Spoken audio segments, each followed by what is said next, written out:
A blonde young man tells Riku that he has no use for a defective product who only knows how to use barrier magic. He then kicks the boy out of the group in the middle of that empty wasteland without any pity. The blue-haired mage is in complete shock, having been kicked out of nowhere while they were heading back to the city after clearing a dungeon. Completely confused, the boy tries to process what he just heard, unable to believe his ears. The team leader insists that the boy is useless to the group and tells him to get out of there right away. Desperate, the caster asks for a reason, wanting to know why he is being tossed aside like that. The blonde explains that tomorrow they will enter a very difficult place, and having him around would completely ruin the team's progress. With an intimidating look, he asks if the young man knows the real reason, revealing that his name is Ochiburo. This serious-looking guy is none other than the crown prince of that country, who also holds the rare hero class. The title was meant for defeating the Demon King, but since the great villain has already been beaten, it has just become a fancy name. We then see the great capital of that massive kingdom, highlighting its majestic castles and ancient buildings.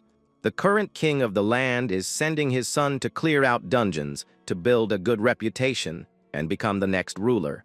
As a court guard, the boy was supposed to protect the heir, but the noble quickly throws it in his face that he is just a huge dead weight. The outcast lowers his head in sadness, remembering that defective mage is the mean nickname everyone back home gave him. All of this is because, ever since he was born, the only ability he has ever been able to cast is creating shields.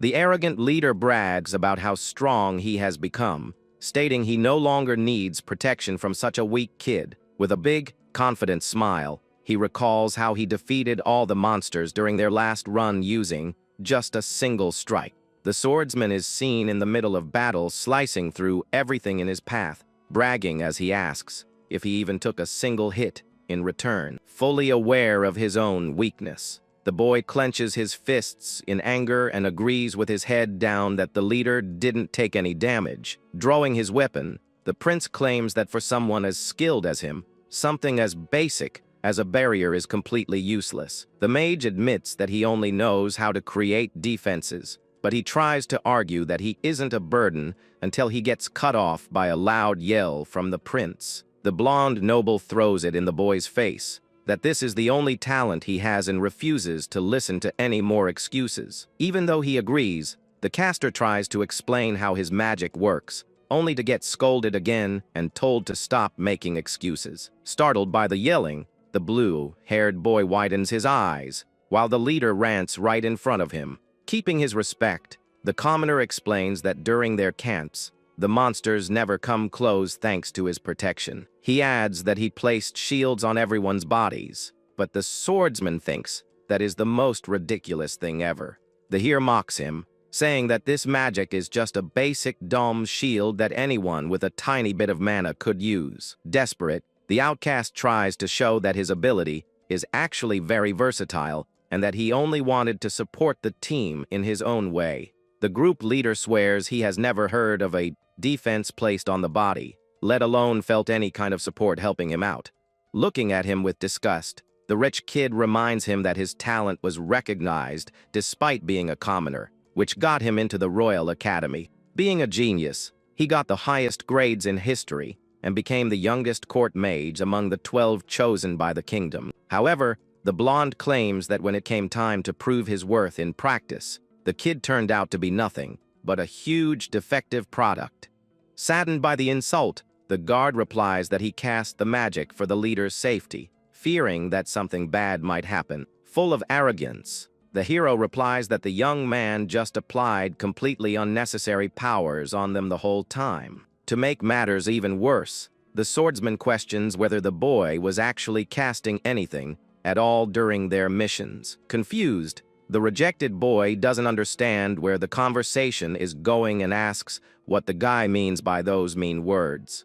Shouting, the group leader reminds him that the shields created by the boy's magic are completely invisible to the naked eye. Looking down, the mage agrees, because as the noble said, these defenses cannot be seen by people with low magical aptitude. With a smirk, the prince assumes the commoner was just lying about his spells, so he could get carried by the team. The snobby prince clenches his fist in disgust and accuses his former teammate of being blinded by the reward money they earned. The mage lowers his head and agrees that the blonde's accusation is actually true. He then explains to the leader that his only reason for joining the group was exactly to make some good money. The blue-haired youth reveals that he chose the royal service because the court's salary was very high and super stable. With a smirk, the hare claims he already knew that, accusing the guard of being greedy trash, trying to get paid without putting in the work. Clenching his fists,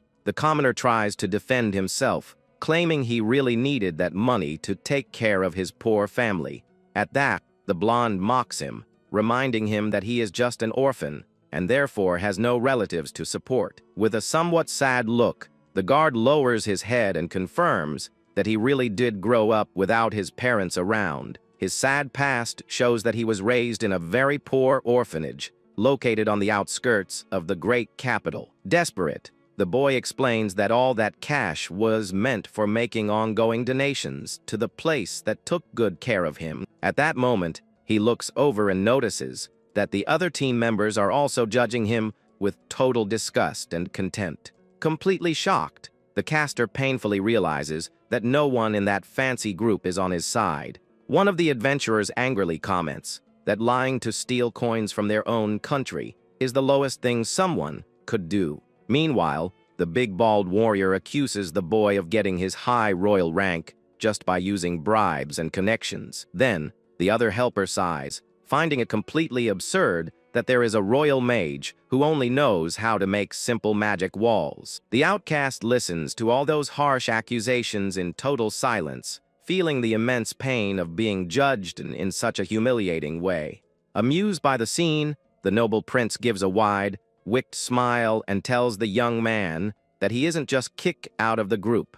Pointing his finger right in the poor boy's face, the bossy leader firmly decrees that the commoner is banished from the entire country. Startled, the boy goes into full panic mode, wanting to understand the real reason for receiving such a severe punishment out of nowhere. Looking serious, the proud swordsman justifies the decision, saying that the former ally didn't just steal common coins, but the very taxes of the people. He finishes the humiliation by stating that a useless liar who fakes his abilities has absolutely no right to live there. The blonde warns him that his grace period is only 10 days starting from today. Turning his back, the leader claims he is being very generous by letting him go instead of facing the ultimate penalty for an illegal stay. Without looking back, the snob tells his former teammate to pack his bags and leave the kingdom as fast as possible.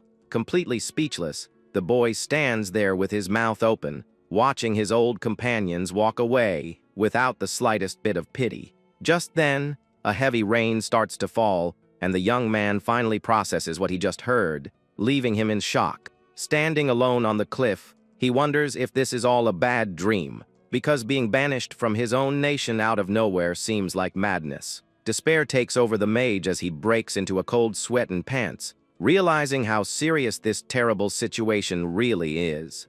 He remembers that the orphanage where he grew up is in that country, and if he leaves, he will never see his beloved family again. The image of the kind caretaker, who always showed him love, comes to mind, making him even more distressed about all of this. Thinking about the poor kids there, the boy squeezes his eyes shut and decides he can't let things end like this. With that, he decides to take action, telling himself that he needs to clear up this huge misunderstanding no matter what. An idea pops into his head as he remembers the majestic king who rules those lands. The plan was to ask the ruler to talk to the prince, but suddenly, a massive danger comes tearing through the air. Suddenly, a giant, spiky tail swipes right past the boy, showing that he isn't alone out there. A monstrous beast appears, roaring fiercely right in front of the mage, ready to make a meal out of him. The beast lunges forward with its giant mouth wide open to strike, but the young man simply says that he is in a big hurry right now.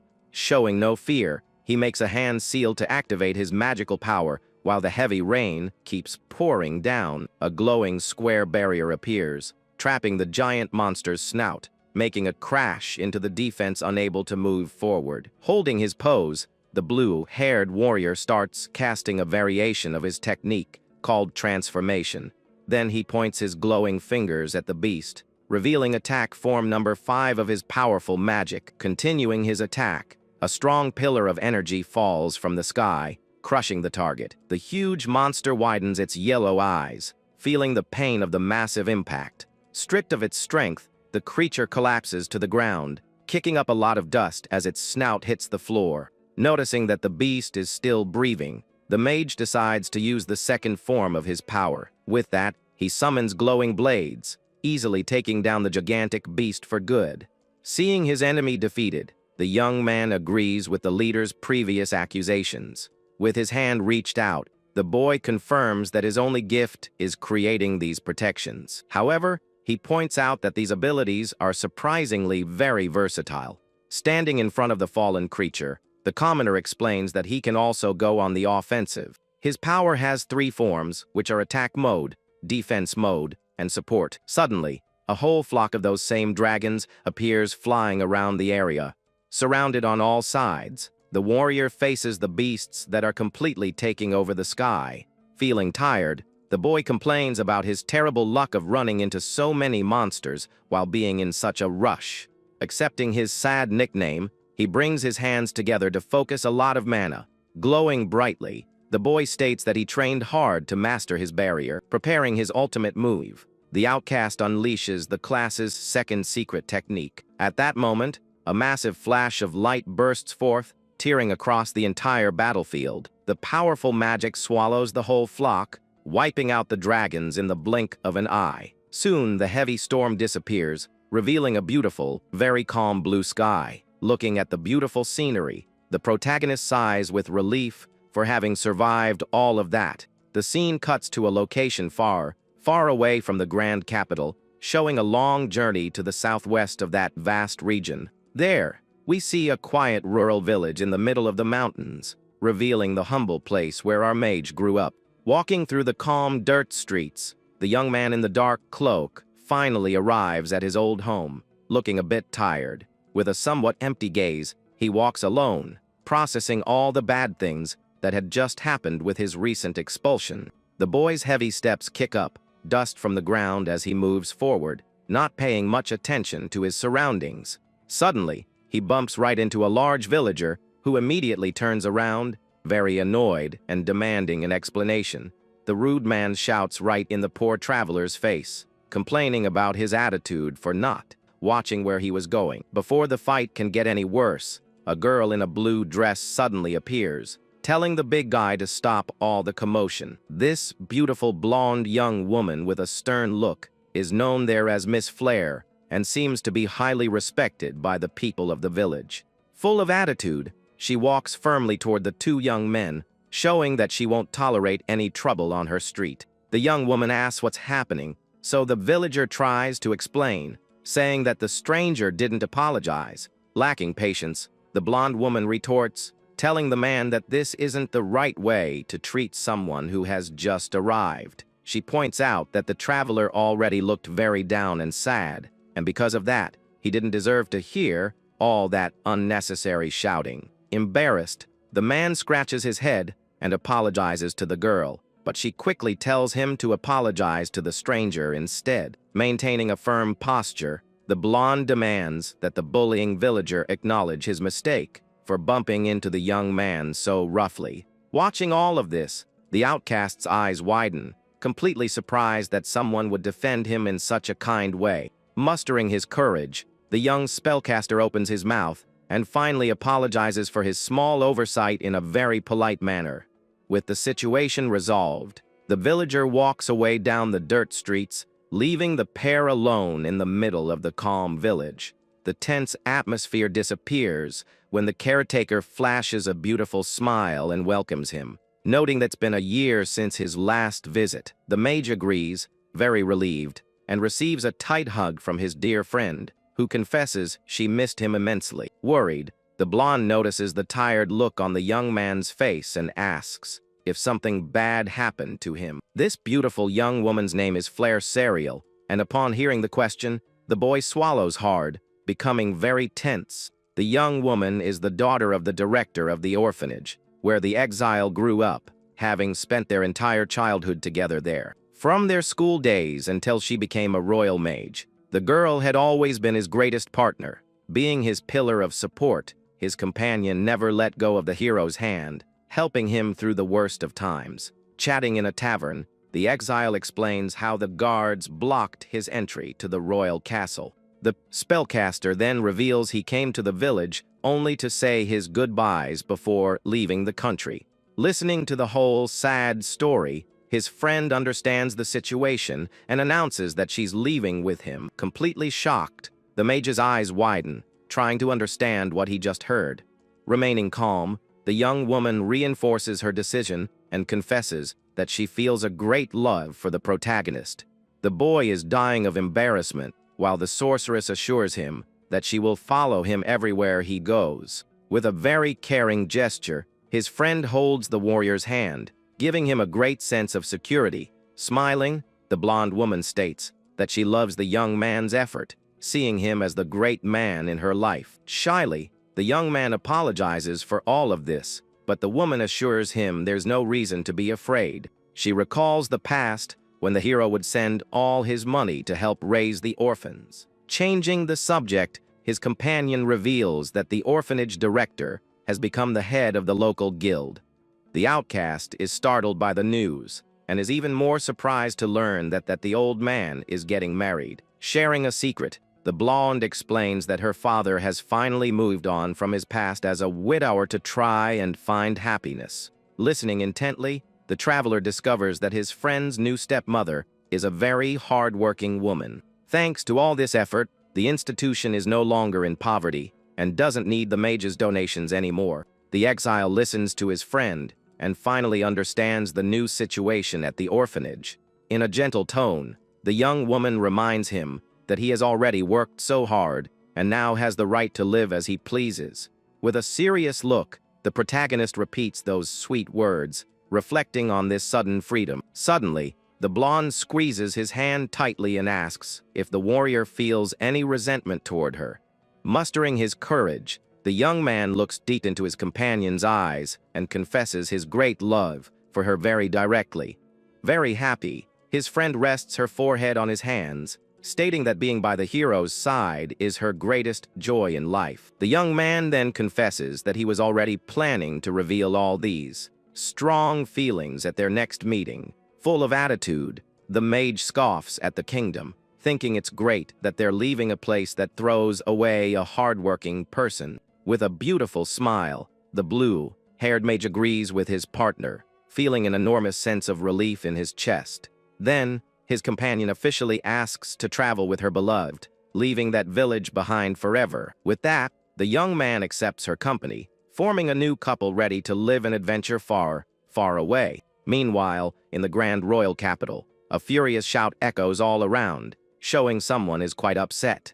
The majestic king of that nation demands, at the top of his lungs, that they bring his foolish son to the throne room immediately. The monarch also orders that the guard who barred the mage be sent to work in the mines as a harsh punishment. The advisor thinks this is all an exaggeration, but the old king threatens to send him along for doubting the commoner's power.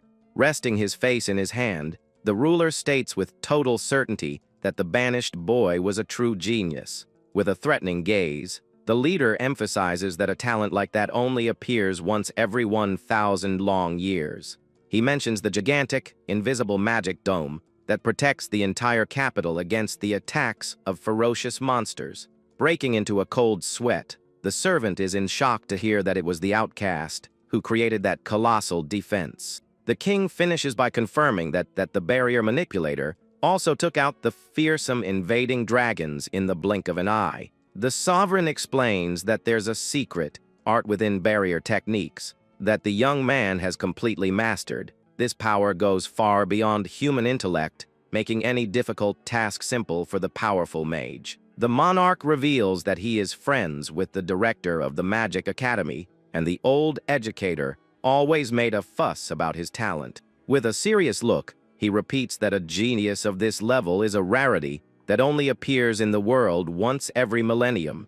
He points upward, asking if the advisors know about the monster, repelling barrier that covers the capital. The man with glasses is in disbelief, as he thought it was impossible for that colossal defense to be the work of a single person. The king confirms that the disappearance of the dragons was the exile's doing, proving how he used barriers to attack in a lethal way. At that moment, the prince enters the hall, all happy, announcing that he has finally expelled the useless guard from the kingdom.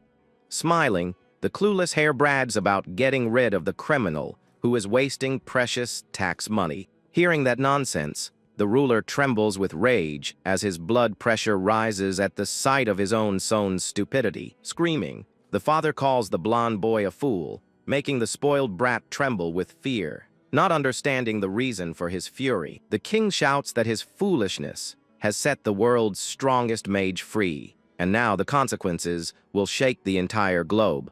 Walking down the dark street, the girl says they need to say goodbye to Mr. Daryun. She smiles, saying that before they leave, they should announce their marriage, which makes him shy. Worried, the mage asks if she's sure about this, as she'll never be able to return home. Without a word, the young blonde woman jumps into her beloved's arms, giving him a very affectionate hug.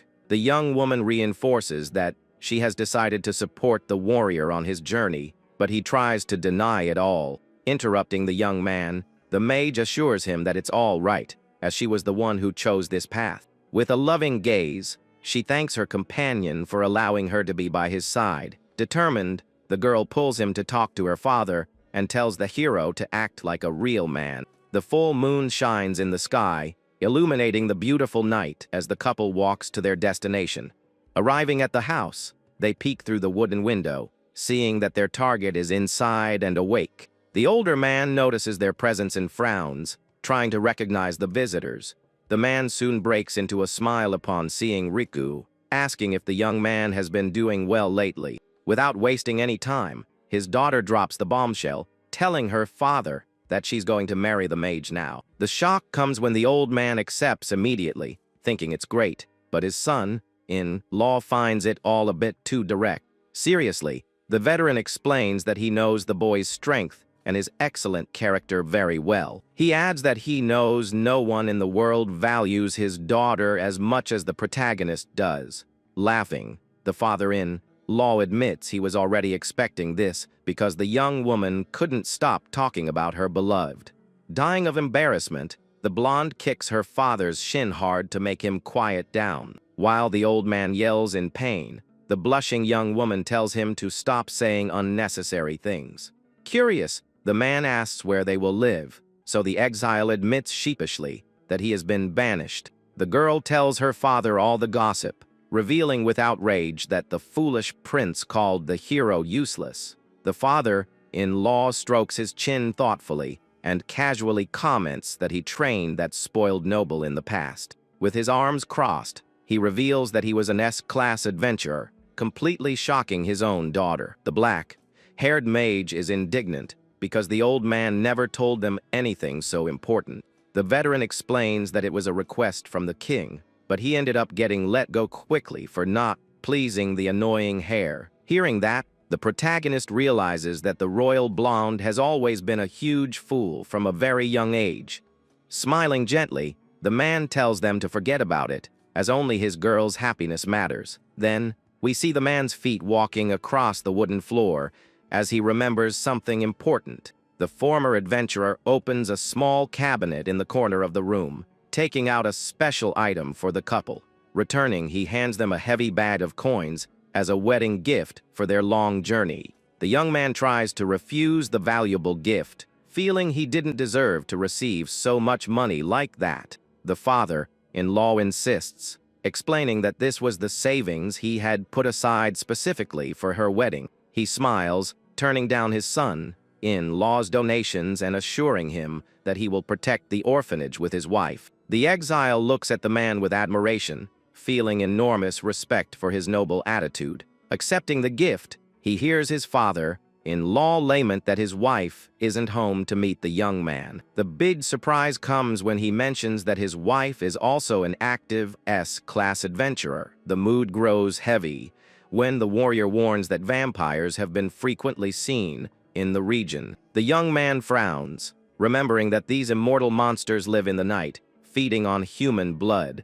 The veteran warns with a very serious look that there are bad rumors about the return of the Queen of the Night. This creature was an ancient vampire, so strong that she had to be sealed because no one could defeat her. Optimistically, the blonde girl breaks the heavy mood, assuring with a smile that they'll be fine. Full of pride, she points to her beloved, reminding everyone that he is the strongest barrier master. The black-haired mage smiles confidently, agreeing with his future wife's praise. Holding her hand firmly, the hero mentally promises that he won't let her get hurt. With a fearsome look, he decides that he will destroy any legendary vampire that appears. The father-in-law gets tense remembering the villain's immortality but soon trusts in his son-in-law's hidden power. Seriously, the protagonist guarantees that when it comes to protecting someone, he will never lose. The old man smiles, relieved by the answer, and asks him once more to take good care of his daughter. Suddenly, gigantic suitcases appear on the floor as the girl apologizes for the delay. The men are in shock at the absurd amount of luggage, not knowing how to carry it all. Laughing, the young woman asks if her father forgot who her fiancé is. As the young man activates his magic, the suitcases begin to glow brightly as he invokes barrier support form number 5. In an instant, all the heavy luggage disappears into thin air, stored inside a magical space. The former adventurer is impressed, remembering that the boy's barrier magic is out of the ordinary. The young man explains with a smile that he has secret techniques for attack, defense, and also support. Full of mystery, the shield manipulator hints that this isn't all he can do. The blonde brags that with her fiancé, they are safe, and no one is a match for his power. The young man gets serious, announcing that it's finally time to leave, and says goodbye to his father-in-law. The old man watches the two young adventurers with a look full of affection and pride. The boy bows, thanking him for everything, as the moon shines in the sky, marking the beginning of their journey. Walking down the road, the girl suggests they go to the neighboring empire, because there, commoners can become nobles through merit. The mage smiles, agreeing with the plan, but suddenly his expression changes as he senses a very strange presence. Stopping in the middle of the dark forest, the hero quickly asks his beloved to get inside a protective barrier. Confused, the blonde asks for the reason for all this, as the full moon illuminates his very tense face. Without explaining, the young man activates his magic, creating a glowing cube of energy around his fiancée. Shouting loudly, the warrior warns that the enemies are coming, preparing for the imminent combat. Just then, a gigantic explosion happens out of nowhere, kicking up a lot of dust and destroying the ground in that spot. The shield manipulator stands firm, facing the danger without retreating a single step. The smoke clears, revealing that his defense blocked everything, while a wicked laugh echoes through the night air. A woman with silver hair appears floating and greets the humans with a sadistic smile on her face. The protagonist recognizes the legendary vampire, who introduces herself as the feared and powerful Queen of the Night. Licking her lips, the villain says she smelled something delicious and decided to have a little snack now. The monster advances, but the young man acts fast, invoking the first attack form of his magic barrier. The power manifests as glowing star bullets that surround the mage, ready for the final shot. Hit, the immortal falls to the ground, confused, as physical attacks shouldn't work on the undead. The exile looks down, coldly telling the creature not to interfere with the couple's new beginning. Furious, the vampire tells him not to underestimate her, but the hero returns the phrase with much more authority. Extending his hand, the mage of the Iron Wall announces that he will be the opponent who defeats her today. With a wicked smile, the vampire licks her lips, calling out the blonde girl's name with great malice. The young man then tells his beloved to wait quietly, assuring her that he won't let anyone lay a finger on her. The young woman agrees with a blushing face and tells the warrior to do his best in this difficult battle. With that, the mage turns to face the enemy while his fiancée watches everything from inside the protective cube. The Queen of the Night scoffs, saying he uses strange tricks, but they are no match for her power. Floating in the air, the villain releases an immense red aura that spreads throughout the dark forest. At that moment, the flowers in the field begin to wither, revealing the terrible magic of energy draining. In seconds, all the surrounding trees dry up completely, showing the strength of that ability. The monster then brags that she will drain all the life around her to become stronger. Watching everything, the shield manipulator understands the situation, while the enemy becomes very confused. The vampire is in total shock, screaming in surprise, unable to understand what is happening. She questions how the young man is still alive, as her power should drain the life of even an ancient dragon. In disbelief, the immortal shouts that it's impossible for a simple barrier magic to be immune to this. The creature asks how a shield that repels physical attacks managed to stop her energy-based strike. The mage explains that his barrier blocks any type of attack with the intent to harm. In a rage, the villain screams that she has never heard of such an absurd ability in her entire life. Seriously, the exile tells the enemy to remember this well before being completely defeated by him. The warrior then forms a seal with his hands, preparing his next attack with great concentration. With that, various glowing geometric shapes appear around the young man, showcasing his power. Struck, the vampire feels immense pain and realizes that the situation has become very bad for her. The vampire reveals her enormous bat wings and prepares her next strike with a furious look. The mage recognizes the technique and realizes the wings are made of the creature's own blood. With a smile, the villain confirms that her power is blood manipulation, flying with the wings. Shouting with hatred, the immortal tells the human to perish and fires a very powerful red beam. The attack, called a blood thread, advances like a great spear toward its target. The blood magic slams into the young man's defense, but the barrier withstands the strong impact. Unfazed, the warrior just watches the strike with a serious and very focused gaze. The enemy tells him to stand still and accept his defeat, as there's no way to escape. At that moment, the exile reveals the third defensive formula of his barrier transformation. Whispering the word explosion, the spellcaster activates a new technique, glowing with great force. With that, the protection reflects the red power back, causing a huge shockwave. The vampire is in disbelief as she sees the blood thread being repelled, thinking it's impossible. Thrown backward, the legendary creature takes the full impact of her own attack. The monster's eyes glow red with hatred as she feels the pain of that powerful blow. Not understanding anything, the Queen of the Night screams in frustration at the unexpected turn of the fight. Fallen on the ground and injured, the immortal questions what happened, as she had never seen anything like it. She shouts that her spear was the strongest in the world, capable of piercing even a demon god. Calmly, the protagonist explains that he just reflected the attack using his own barrier. The villain is startled by the answer, so he explains that he made the shield's material very soft. Impressed,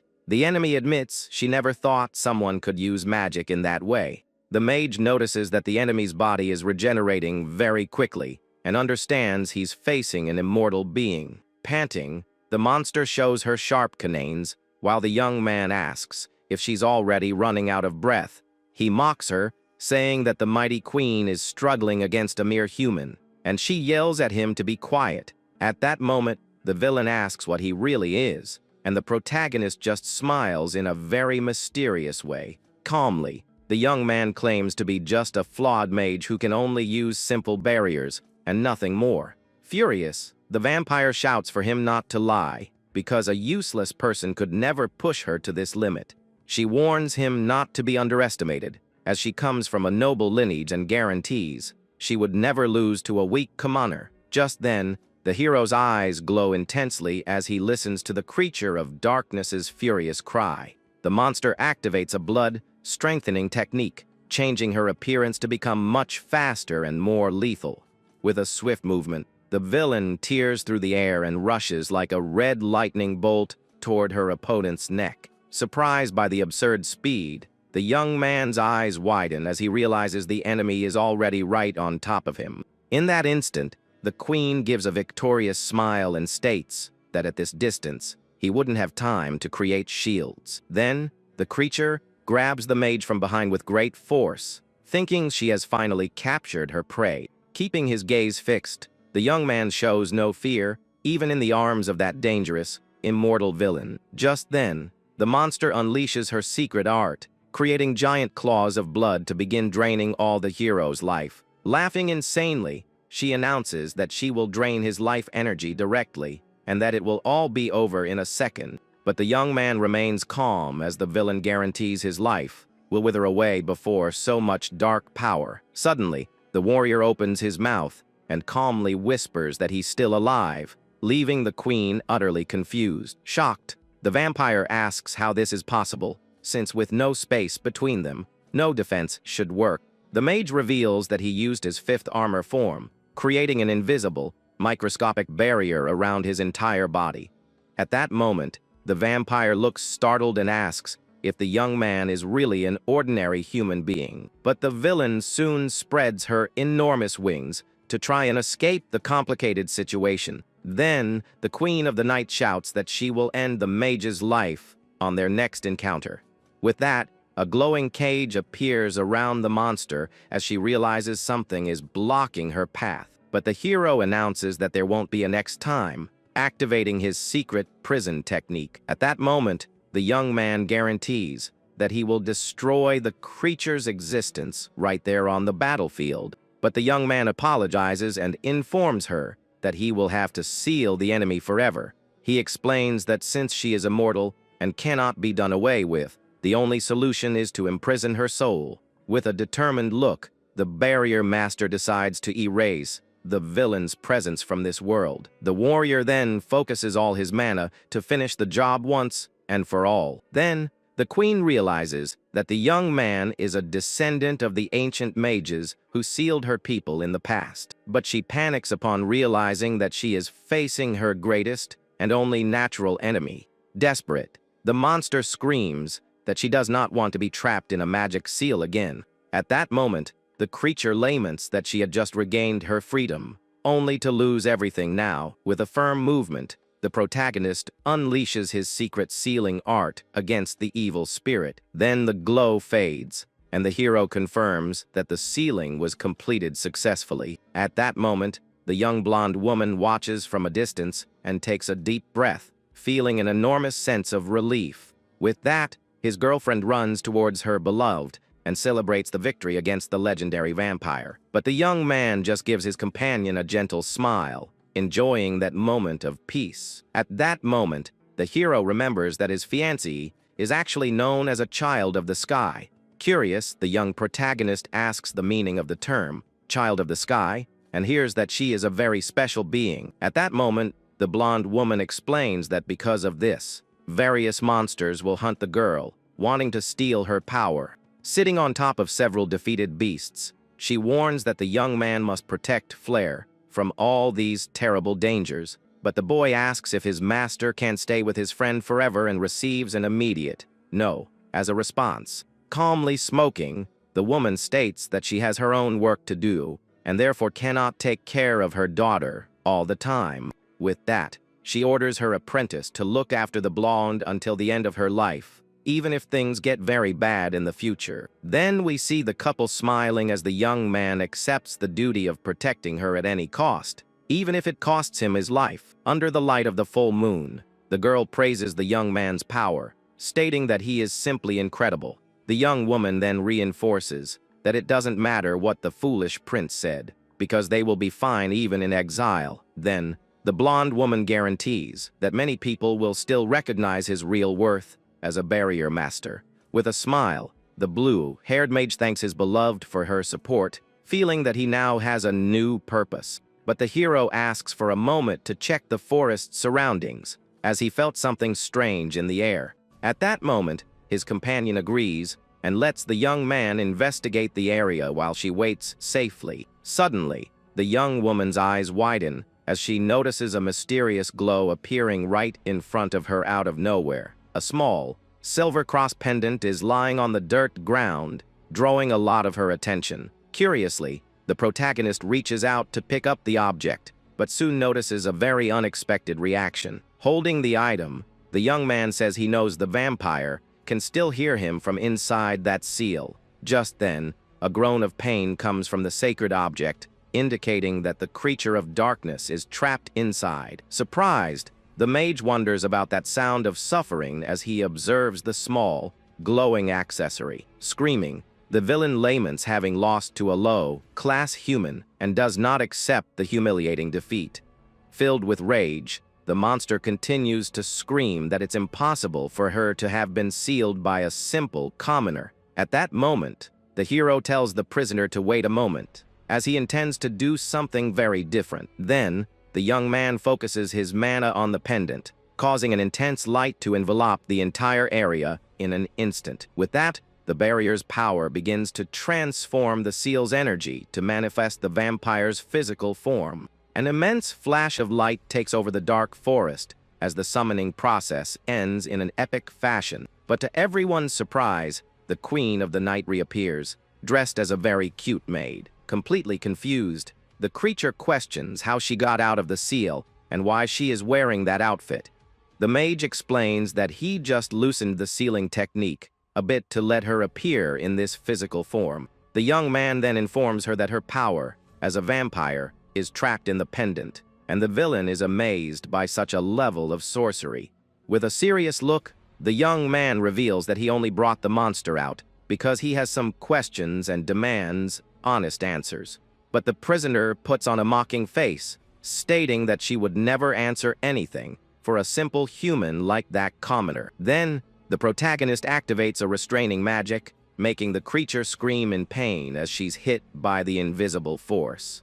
At that moment, he threatens to put the villain back in the pendant or throw the object into the bottom of the ocean so she can never get out. Desperate, the immortal begs not to be imprisoned as she hates dark, tight spaces and starts calling him master. With that, the hero ceases the magic attack, releasing the girl from the crushing pressure while observing her frightened reaction. Panting, the silver-haired young woman complains about the total humiliation of being treated that way by someone she despised. But the prisoner soon feels the restraining magic again and realizes she has no choice but to obey the mage. The warrior asks for the creature's name, but she hesitates, as giving that information means surrendering her very existence.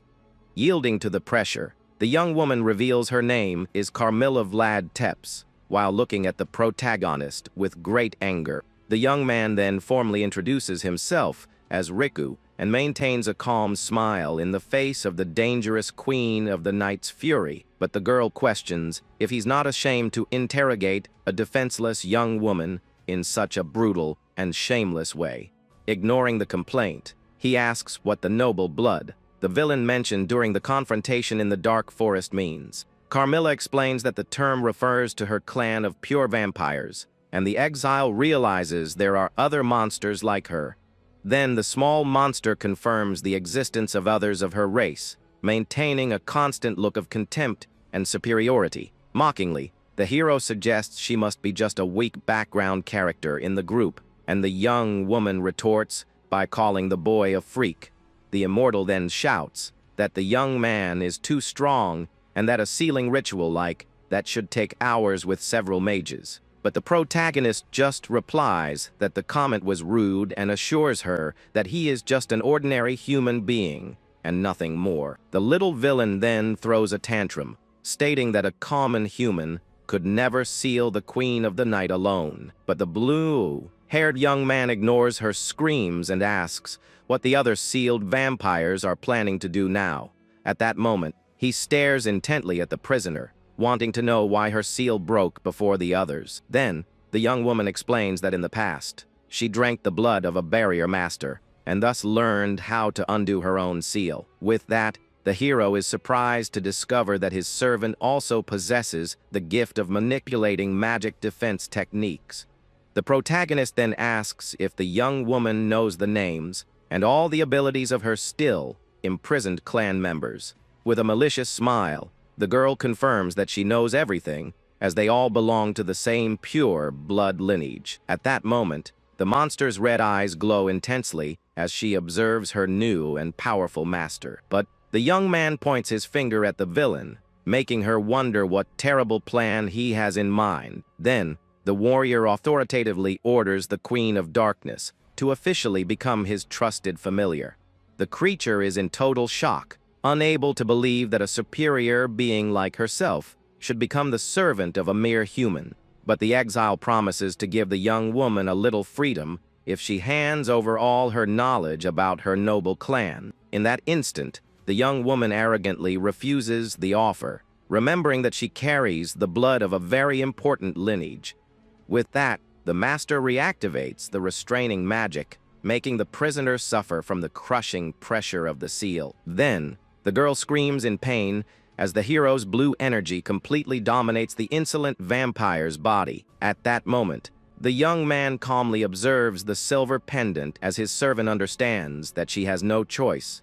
But the young man coldly states that this is not a request or a proposal, as the decision has already been made and cannot be changed. The small monster then calls her master a demon and claims that he is much worse than any evil creature. With an ironic smile, the protagonist accepts the insult as if it were a great compliment coming from someone so dangerous. Under the moonlight, the prisoner asks the reason for this need, while he states that he needs wisdom to win. At that moment, the prisoner says she won't betray her clan, but the young man asks if she wants to stay sealed forever, so she apologizes. With that, the mage orders the monster not to say anything, because he doesn't want his beloved to notice her presence, so they decide to use telepathy. Soon after, the beautiful blonde approaches the hero and asks if everything is okay, observing the surroundings with a curious gaze. In that instant, the blue-haired young man gently pats his girlfriend's head to calm her down in a very kind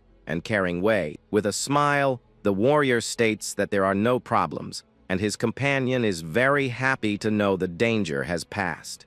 Then, the blonde girl gives the young man a very tight hug, showing all her love and affection for him in that peaceful moment in the forest. At that moment, the vampire senses a strange scent coming from the young woman and begins to suspect something very important about her past. Watching from inside the pendant, the creature of darkness wonders if that human belongs to a very specific bloodline. But the protagonist announces that they need to leave now and begins to prepare a very rare secret barrier transformation technique. With that, he uses the creation of all things and conjures a complete carriage with a horse out of thin air, leaving his beloved shocked. At that moment, the immortal servant is completely speechless upon seeing that absurd magic and screams in surprise inside her master's mind. Then, the young man calmly explains that he just created the vehicle using his barriers, but the small monster doesn't understand how that's possible. With great patience, he explains that he uses tiny shields as if they were atoms to generate any type of matter he desires now.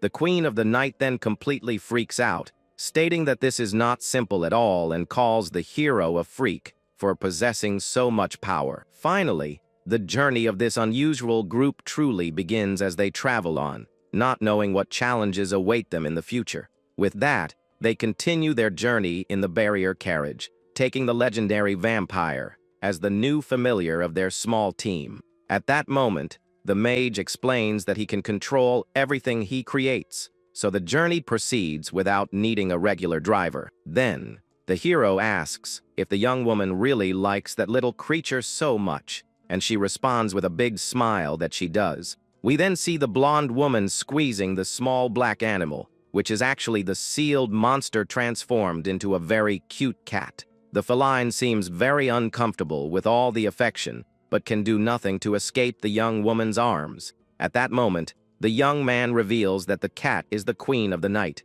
Carmilla, and she continues to complain a lot inside his mind. All this is happening because the servant wouldn't stop complaining about being trapped inside that small silver cross pendant. So, the master created that animal body using his barriers to serve as a vessel for the immortal villain's soul. At that moment, his companion asks where he found such a cute little thing, and the young man makes up an excuse on the spot.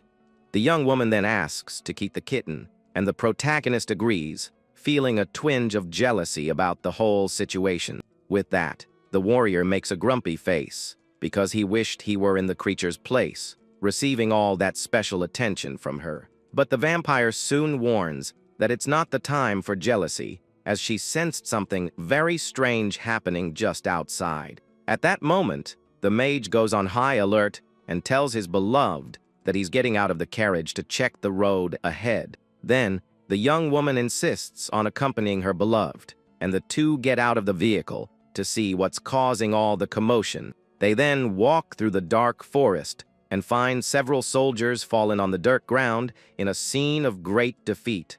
At that moment, we see several warriors in armor groaning in pain as they try to stay alive after a very brutal combat. One of the guards complains that he is in a lot of pain and seems to be in serious condition, begging for any kind of real help. Then, the pair observes the scene with a look of total shock, as they never imagined seeing so many injured people in one place. The combatants then start shouting, desperately asking for healing potions to try and save their comrades' lives. The leader of that squad orders them to bring all available medicine, but their situation seems very desperate. Riku looks at the scene with a very serious face as he notices the suffering of those men in the middle of the woods.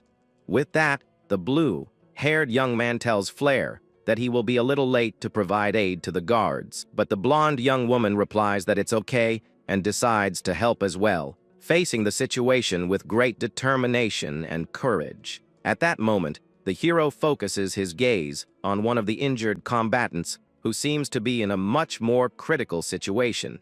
Then, the young man approaches a warrior leaning against a tree and asks if the man is okay.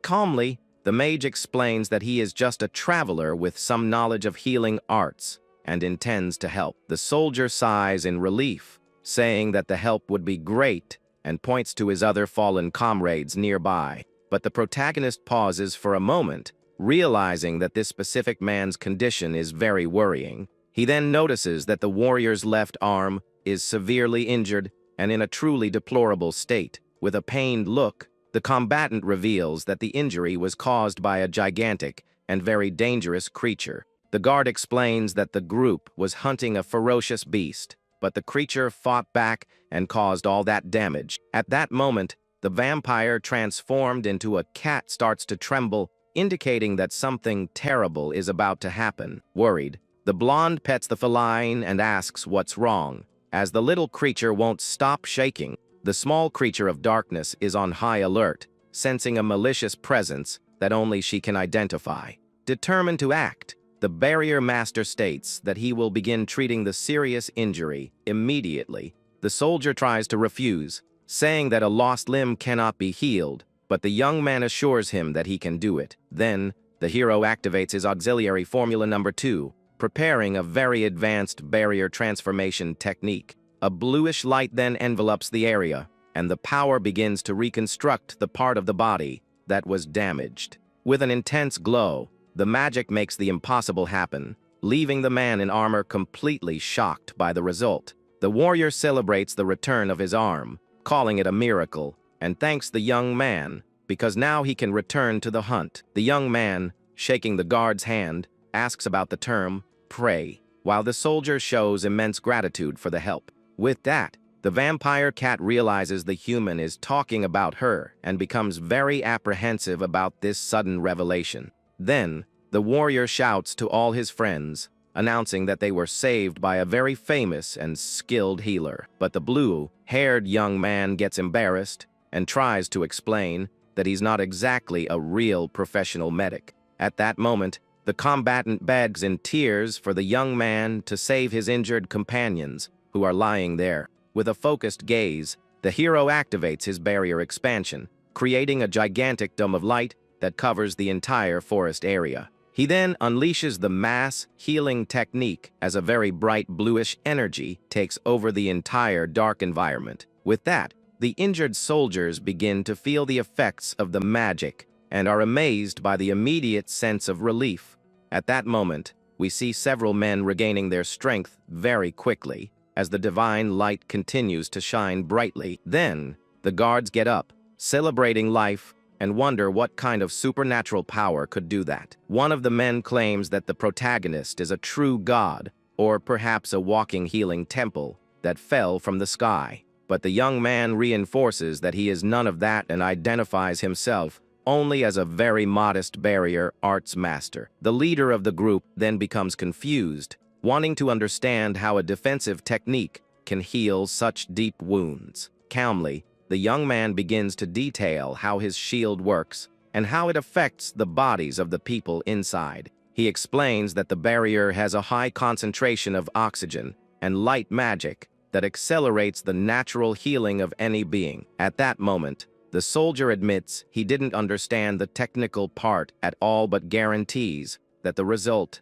is simply phenomenal. Then, the hero asks about the dangerous beast the squad was trying to hunt before that brutal defeat. Seriously, the combatant asks the mage to be very careful, as there is a creature called prey that inhabits those dense woods. The commoner then repeats the word vampire with a thoughtful look, while the cat servant listens closely. The man finishes by revealing that the target is the feared queen of the night, and the protagonist looks at the kitten in his beloved's lap. The mage has a blank look on his face and wonders how that little kitten could be a powerful vampire, while the servant screams in his mind.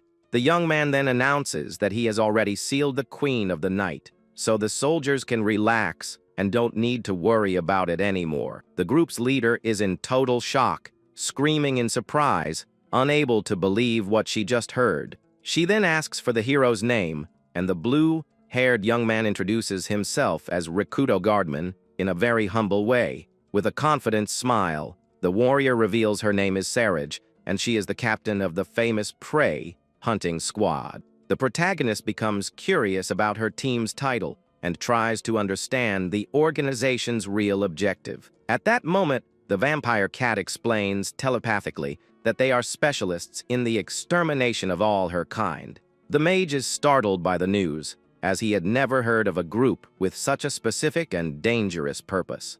With that, Saraj bows as a sign of respect and asks the young man to join their squad as a new member. But the barrier master refuses the invitation on the spot, leaving the captain completely confused by the rejection.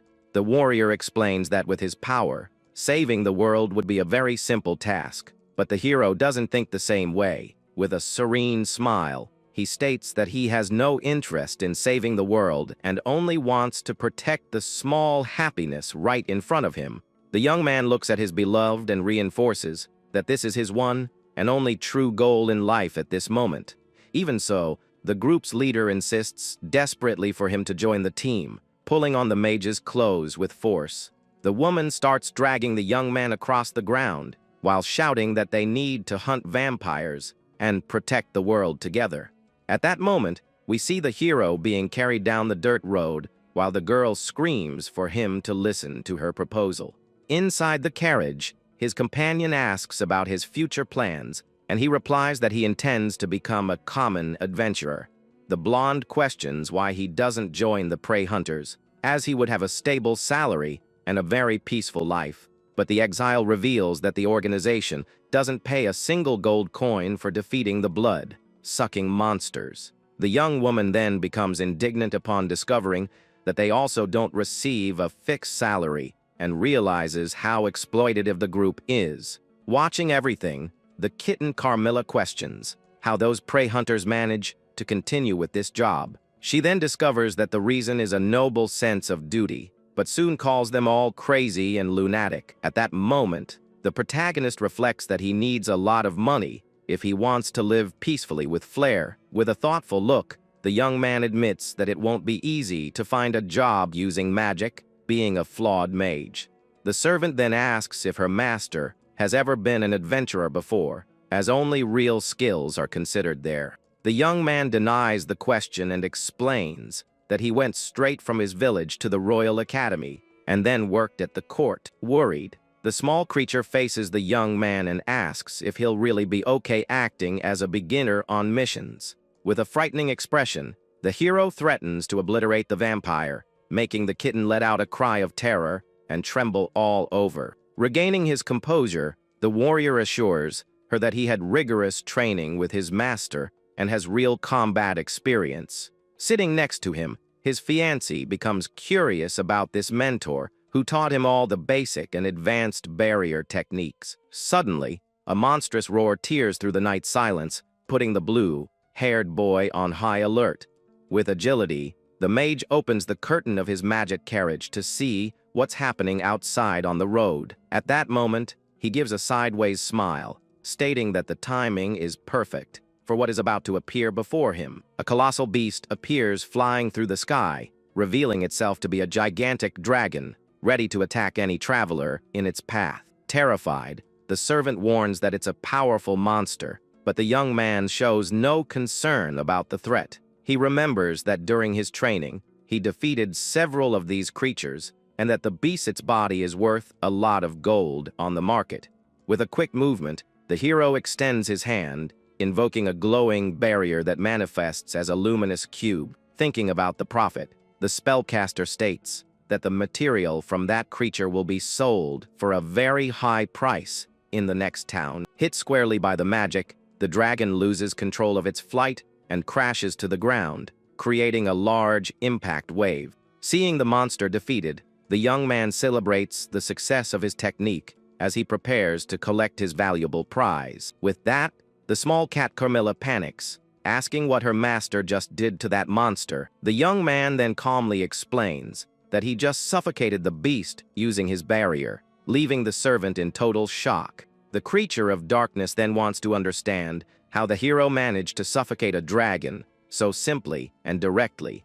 With a serene look, the mage says that activating a shield means dominating that entire space, which is very natural for him. But the vampire shouts that there's nothing normal about it and questions why the young man is so detached from reality. At that moment, the commoner states that he has never met other barrier masters and therefore has no one to compare himself to. With that, the servant understands that his magic is so specific that the young man doesn't even realize how out of the ordinary he really is. The kitten then asks why he suffocated the beast instead of using that star-shot attack he showed earlier. The warrior then explains that an explosive attack would destroy the valuable scales and lower the selling price of the carcass.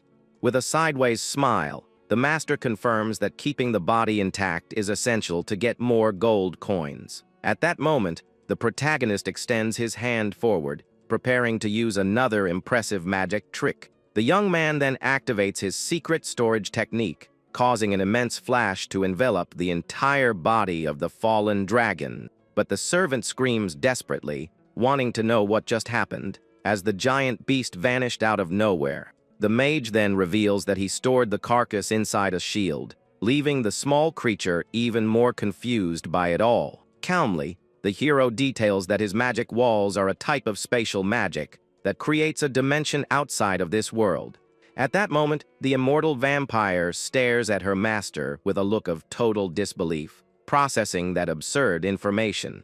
But the young man continues his explanation, saying that this auxiliary formula is used to store any object in that void. With that, the kitten calls the young man weird, but he just agrees, remembering that he's considered a flawed mage. The creature then states that the boy's common sense is all broken because he lives in this abnormal state every day. The master then asks if she's calling him weak, but the servant yells that the young man is just too strong. The small cat then asks how he came to that conclusion, but the mage says that everyone calls him a flawed product. Calmly, the young man asks if the vampires were strong in the past, while looking at his servant with a look of total doubt. Annoyed, the small monster states that in the old days, they were feared for being the most powerful species that ever existed.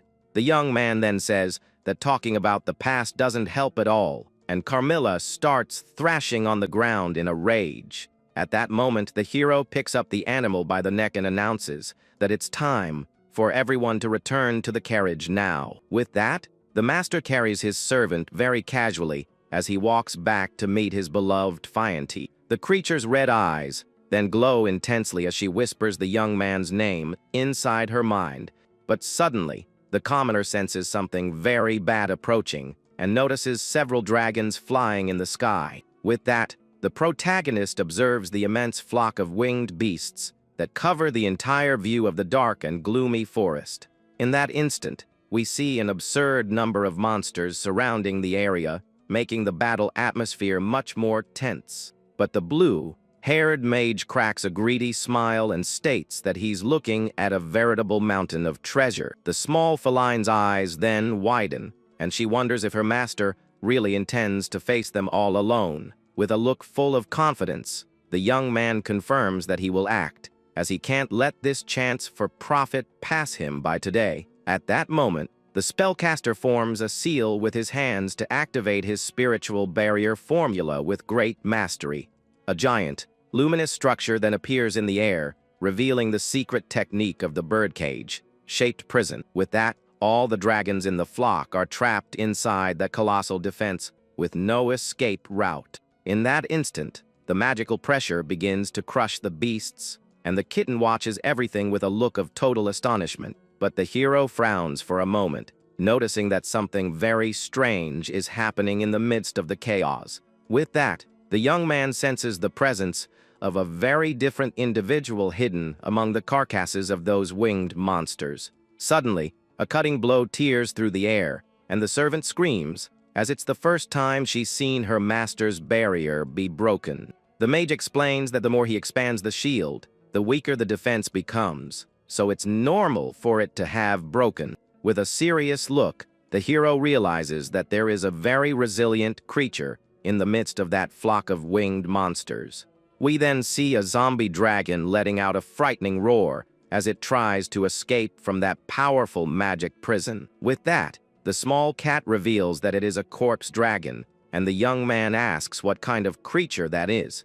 The servant then explains that the monster is a failure of the noble dragon lineage because it receives vampire blood when it perishes. With that, the rotten beast becomes a zombie in that state of total decomposition and becomes much more dangerous. The creature of darkness then asks if the master is still going to try to seal the beast, but he denies it, as he wouldn't be able to sell it. The commoner then questions if that creature is immortal, and the small feline stammers, saying she's not so sure. The blue-haired young man states that since the monster is not immortal like vampires, it becomes useless for his plans. With a quick movement, the hero joins his two hands, preparing a new magic technique with great concentration and focus. The servant then warns that the beast's flesh can pollute the land and air, but the master guarantees that none of that will happen. With that, the vampire is left with her mouth wide open, because leaving the beast,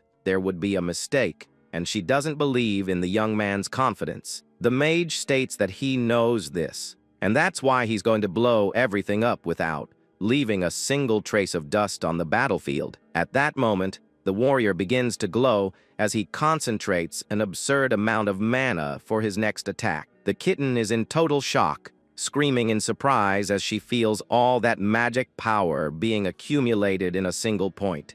With that, the young man gathers all his energy in his hands, creating a glowing sphere of light ready to be released now. The hero prepares to use his supreme art, and his eyes shine with a very impressive blue intensity. The sphere of light then transforms into a point of black energy that absorbs everything around it like a colossal whole. With a furious look, the master unleashes the void technique to completely erase the existence of those creatures. The power then expands in the form of a huge shadow that swallows the entire cage with all the dragons inside. At that moment, the zombie dragon lets out a final cry of agony as it is completely disintegrated by the strong magic. Under a reddish sky, we see the mage observing the result of his technique, while his servant seems to be afraid. The small kitten trembles with fear upon seeing the demonstration of destructive power and is left completely speechless. With that, she tries to flee from the terrifying scene, but soon realizes she has nowhere to go and ends up stopping right there. Desperate, the creature of darkness screams very loudly as she is sucked upwards by a very powerful invisible force. The young man looks at the blue sky and confirms that everything ended well as peace takes over the battlefield. With a serene smile on his face, the protagonist turns to his servant, looking quite satisfied with the result. The vampire screams, wanting to understand what that was all about, and the young man explains that it was his supreme art, the void wave. The small kitten then repeats the name of the technique with a look of total disbelief. unable to believe her master's power. The commoner then details that there are tiny particles called atoms that make up everything that exists in that world. Confused, the creature of darkness tries to understand the logic behind that absurd magic, but can't process it all. The warrior reveals that he heard the principle of his technique was the same as a very powerful nuclear device. With that, the servant questions who would have told him something like that, but the young man admits he didn't quite understand it either. The small cat then gets a worried look, noticing that her master has no idea what he just did. She realizes that he can unleash such a great force without any awareness of the real danger it represents to everyone. The vampire warns that he is too dangerous to be loose in the world, as the clear sky reflects the calm of the forest. The barrier master agrees with the statement and admits that not understanding the power he wields could be a very bad thing in the future. With an angry look, the creature realizes that the young man is not taking the situation seriously and gets quite irritated with him. The servant then screams that that's not the problem, but rather the fact that he is extremely strong and too unpredictable. The small kitten finishes her scolding by asking what that destructive light was that erased everything from existence in the blink of an eye. The group finally arrives at the Madukas Empire, and the young man admires the beauty of the place while observing the large buildings. With that, his beloved explains that they are in the city of Saladius, a very bustling place filled with various travelers. We then see that the place serves as the gateway to the empire and is home to various different races living in harmony. The young man then notices the intense flow of pedestrians on the streets, showing how prosperous and full of life the region is. But the blonde suggests that they first look for an inn and then go to the Adventurers Guild. With an excited smile, the young woman shows a piece of paper, revealing that she has already chosen a great place for the couple to spend the night. They then stop in front of a very charming building that seems to be the accommodation recommended by his travel companion. Soon, the couple goes up the stairs and stops in front of the wooden door of the room reserved for the two young people's rest. At that moment, the mage's face turns all red, and he questions if this is really supposed to be happening right now. But upon entering the room, the hero notices that there is only a single double bed available for them to sleep in. With that, the beautiful young woman makes an angry expression, staring at her boyfriend, who seems very nervous. The young woman then asks provocatively if the young man wouldn't like to share the same room with her that night. Startled, the protagonist gestures with his hands, trying to explain himself as the atmosphere gets increasingly tense. But the blonde starts to laugh, saying it was just a little joke to lighten the mood between the couple. The girlfriend then opens her arms and tells her beloved to come closer with a very caring and loving look on her face. With his face on fire, the blue-haired warrior looks away, trying to process the whole romantic situation. Suddenly, a quick movement happens in the room as the two prepare to finally relax after their journey. His companion then pulls the young man onto the bed, stating that the journey was tiring and they deserve a rest now. The young man sighs, remembering that many crazy things have happened since he was recently exiled from his home country. Finally, his fiancée praises the master's effort and tells him to sleep well, as tomorrow will be full of new adventures. The young man wakes up feeling the exhaustion of the journey as the sunlight streams through the window of the small inn. Soon, he arrives in front of the Adventurers Guild and announces his intention to officially register today. With that, the hero asks if the creature will cause any trouble, but the blue-haired young man remains very calm. The small servant then assures him that nothing bad will happen as her master enters the enormous building. Walking with a firm stride, the young man advances down the luxurious corridor, ready to start his new career as an adventurer. The mage is then amazed to see that the doors open on their own, noticing how advanced the technology is there. Observing the large hall, the commoner sees that the service counter is right at the back of the building. At that moment, the exile greets the woman at the counter and reveals his wish to become a professional adventurer. With a polite gesture, the receptionist places a form on the table, asking the young man to fill in his personal details. Holding the quill, The young man begins to write the necessary information to complete his registration at the guild. The warrior then finishes writing down his class as a mage, but the employee seems to find something strange on the paper. Surprised, the blonde asks if he really only has the barrier ability, and the young man seriously confirms the information. The boy states that this is the only power he can use, showing total confidence in his choice. Understanding the situation, the woman informs him that the candidate will need to take a mandatory exam to complete the process. The commoner is startled by the news, but the employee assures him that the test is not difficult and he shouldn't worry. In that instant, the attendant brings a glowing crystal ball, explaining that they need to measure his mana capacity. Suspicious, the young man asks if the item won't break, but she states that the object is enchanted and very durable. The hero then places his hand on the sphere, channeling his magic energy for the test to begin once and for all. In the blink of an eye, the crystal displays the number 150, leaving the master surprised by its quick operation. Amazed, the exile comments that he has never seen such a modern device in his old country. While the woman smiles, satisfied, the boy wonders if everything is okay, but a chubby fellow arrives with a very arrogant attitude, calling him a punk. At that moment, the mage looks to the side, trying to understand who this conceited stranger is who just interrupted everything. The pink-haired noble introduces himself as Kamas and claims to be an important member of the Empire's elite. With a very mocking smile, he asks if the commoner has been living under a rock for not knowing of his fame.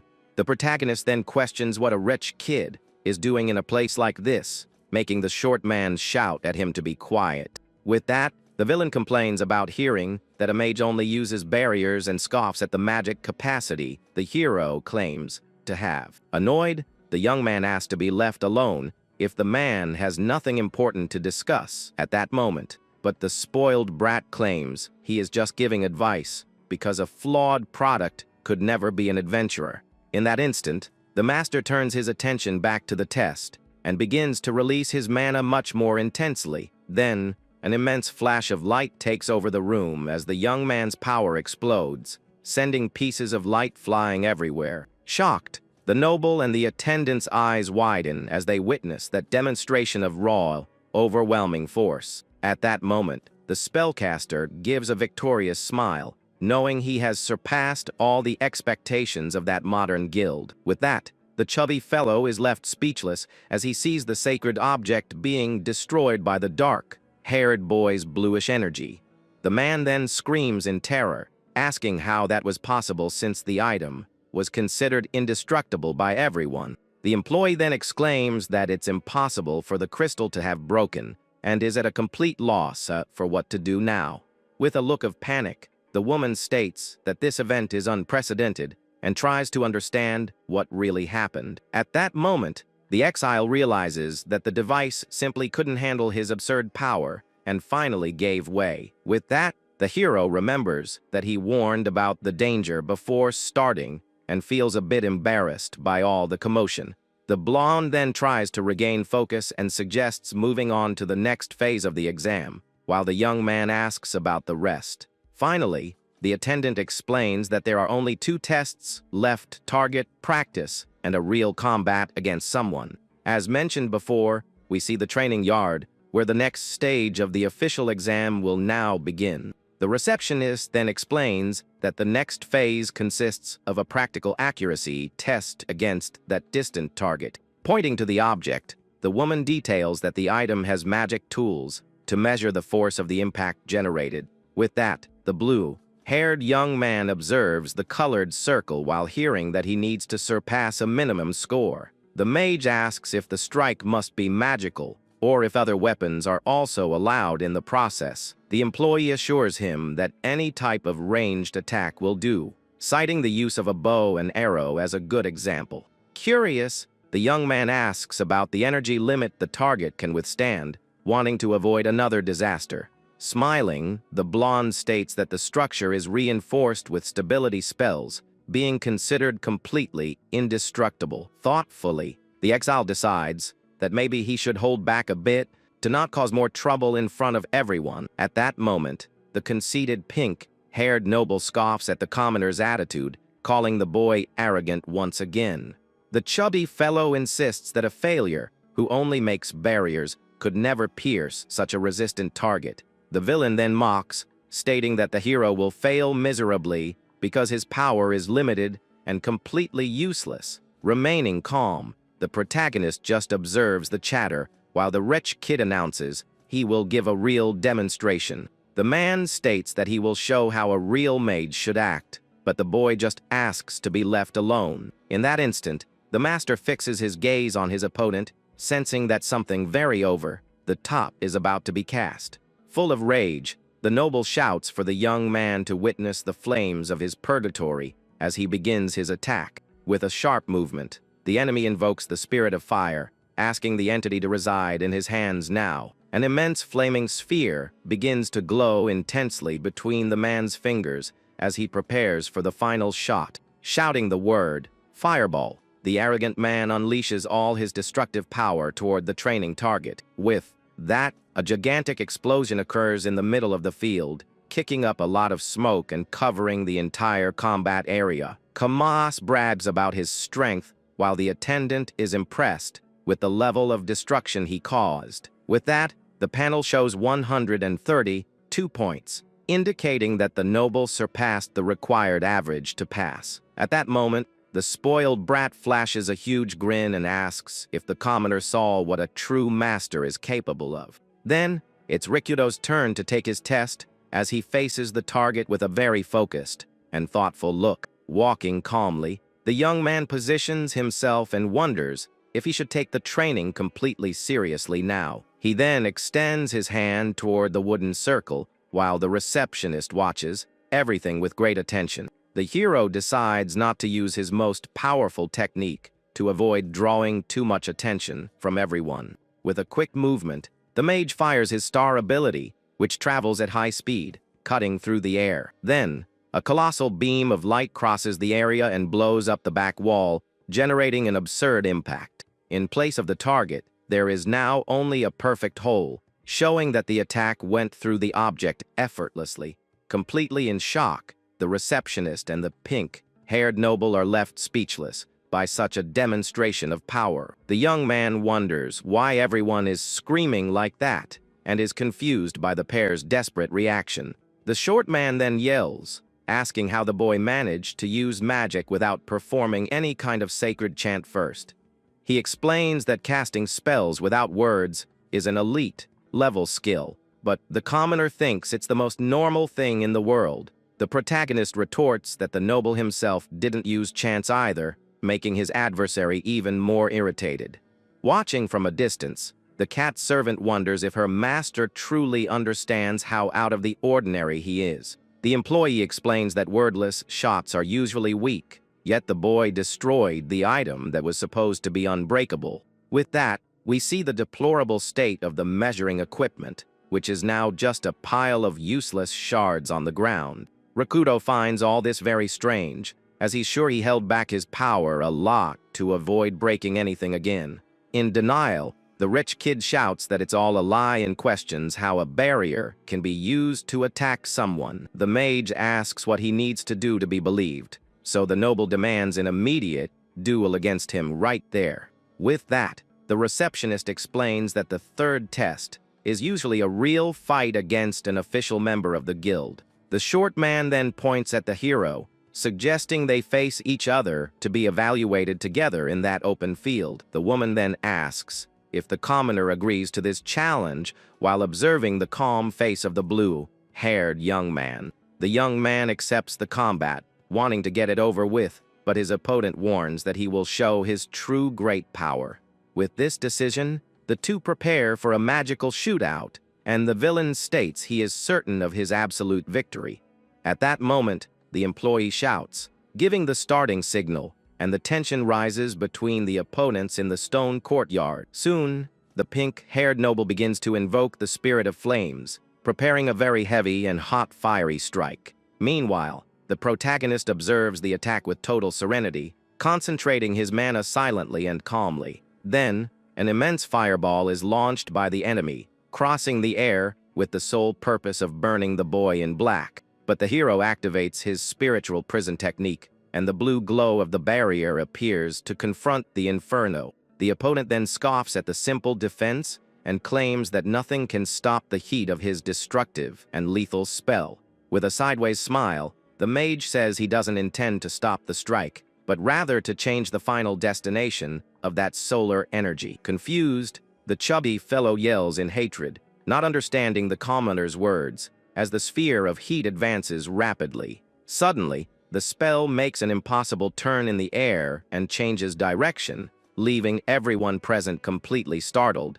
With that, the shot returns against its own creator, and the short man realizes the imminent danger, losing all his courage. Desperate, the villain panics, seeing his own attack returning with much greater force in his direction. In that instant, a cry of terror echoes through the courtyard as the man tries to escape the fire he himself conjured in the duel. Then, a colossal explosion engulfs the arrogant noble, generating a cloud of black smoke throughout the training area. Finally, the blue-clad warrior cracks a small, victorious smile, noticing that the combat ended very quickly and easily. Smiling, he explains that in just blocking the attack, he decided to make much better use of that energy.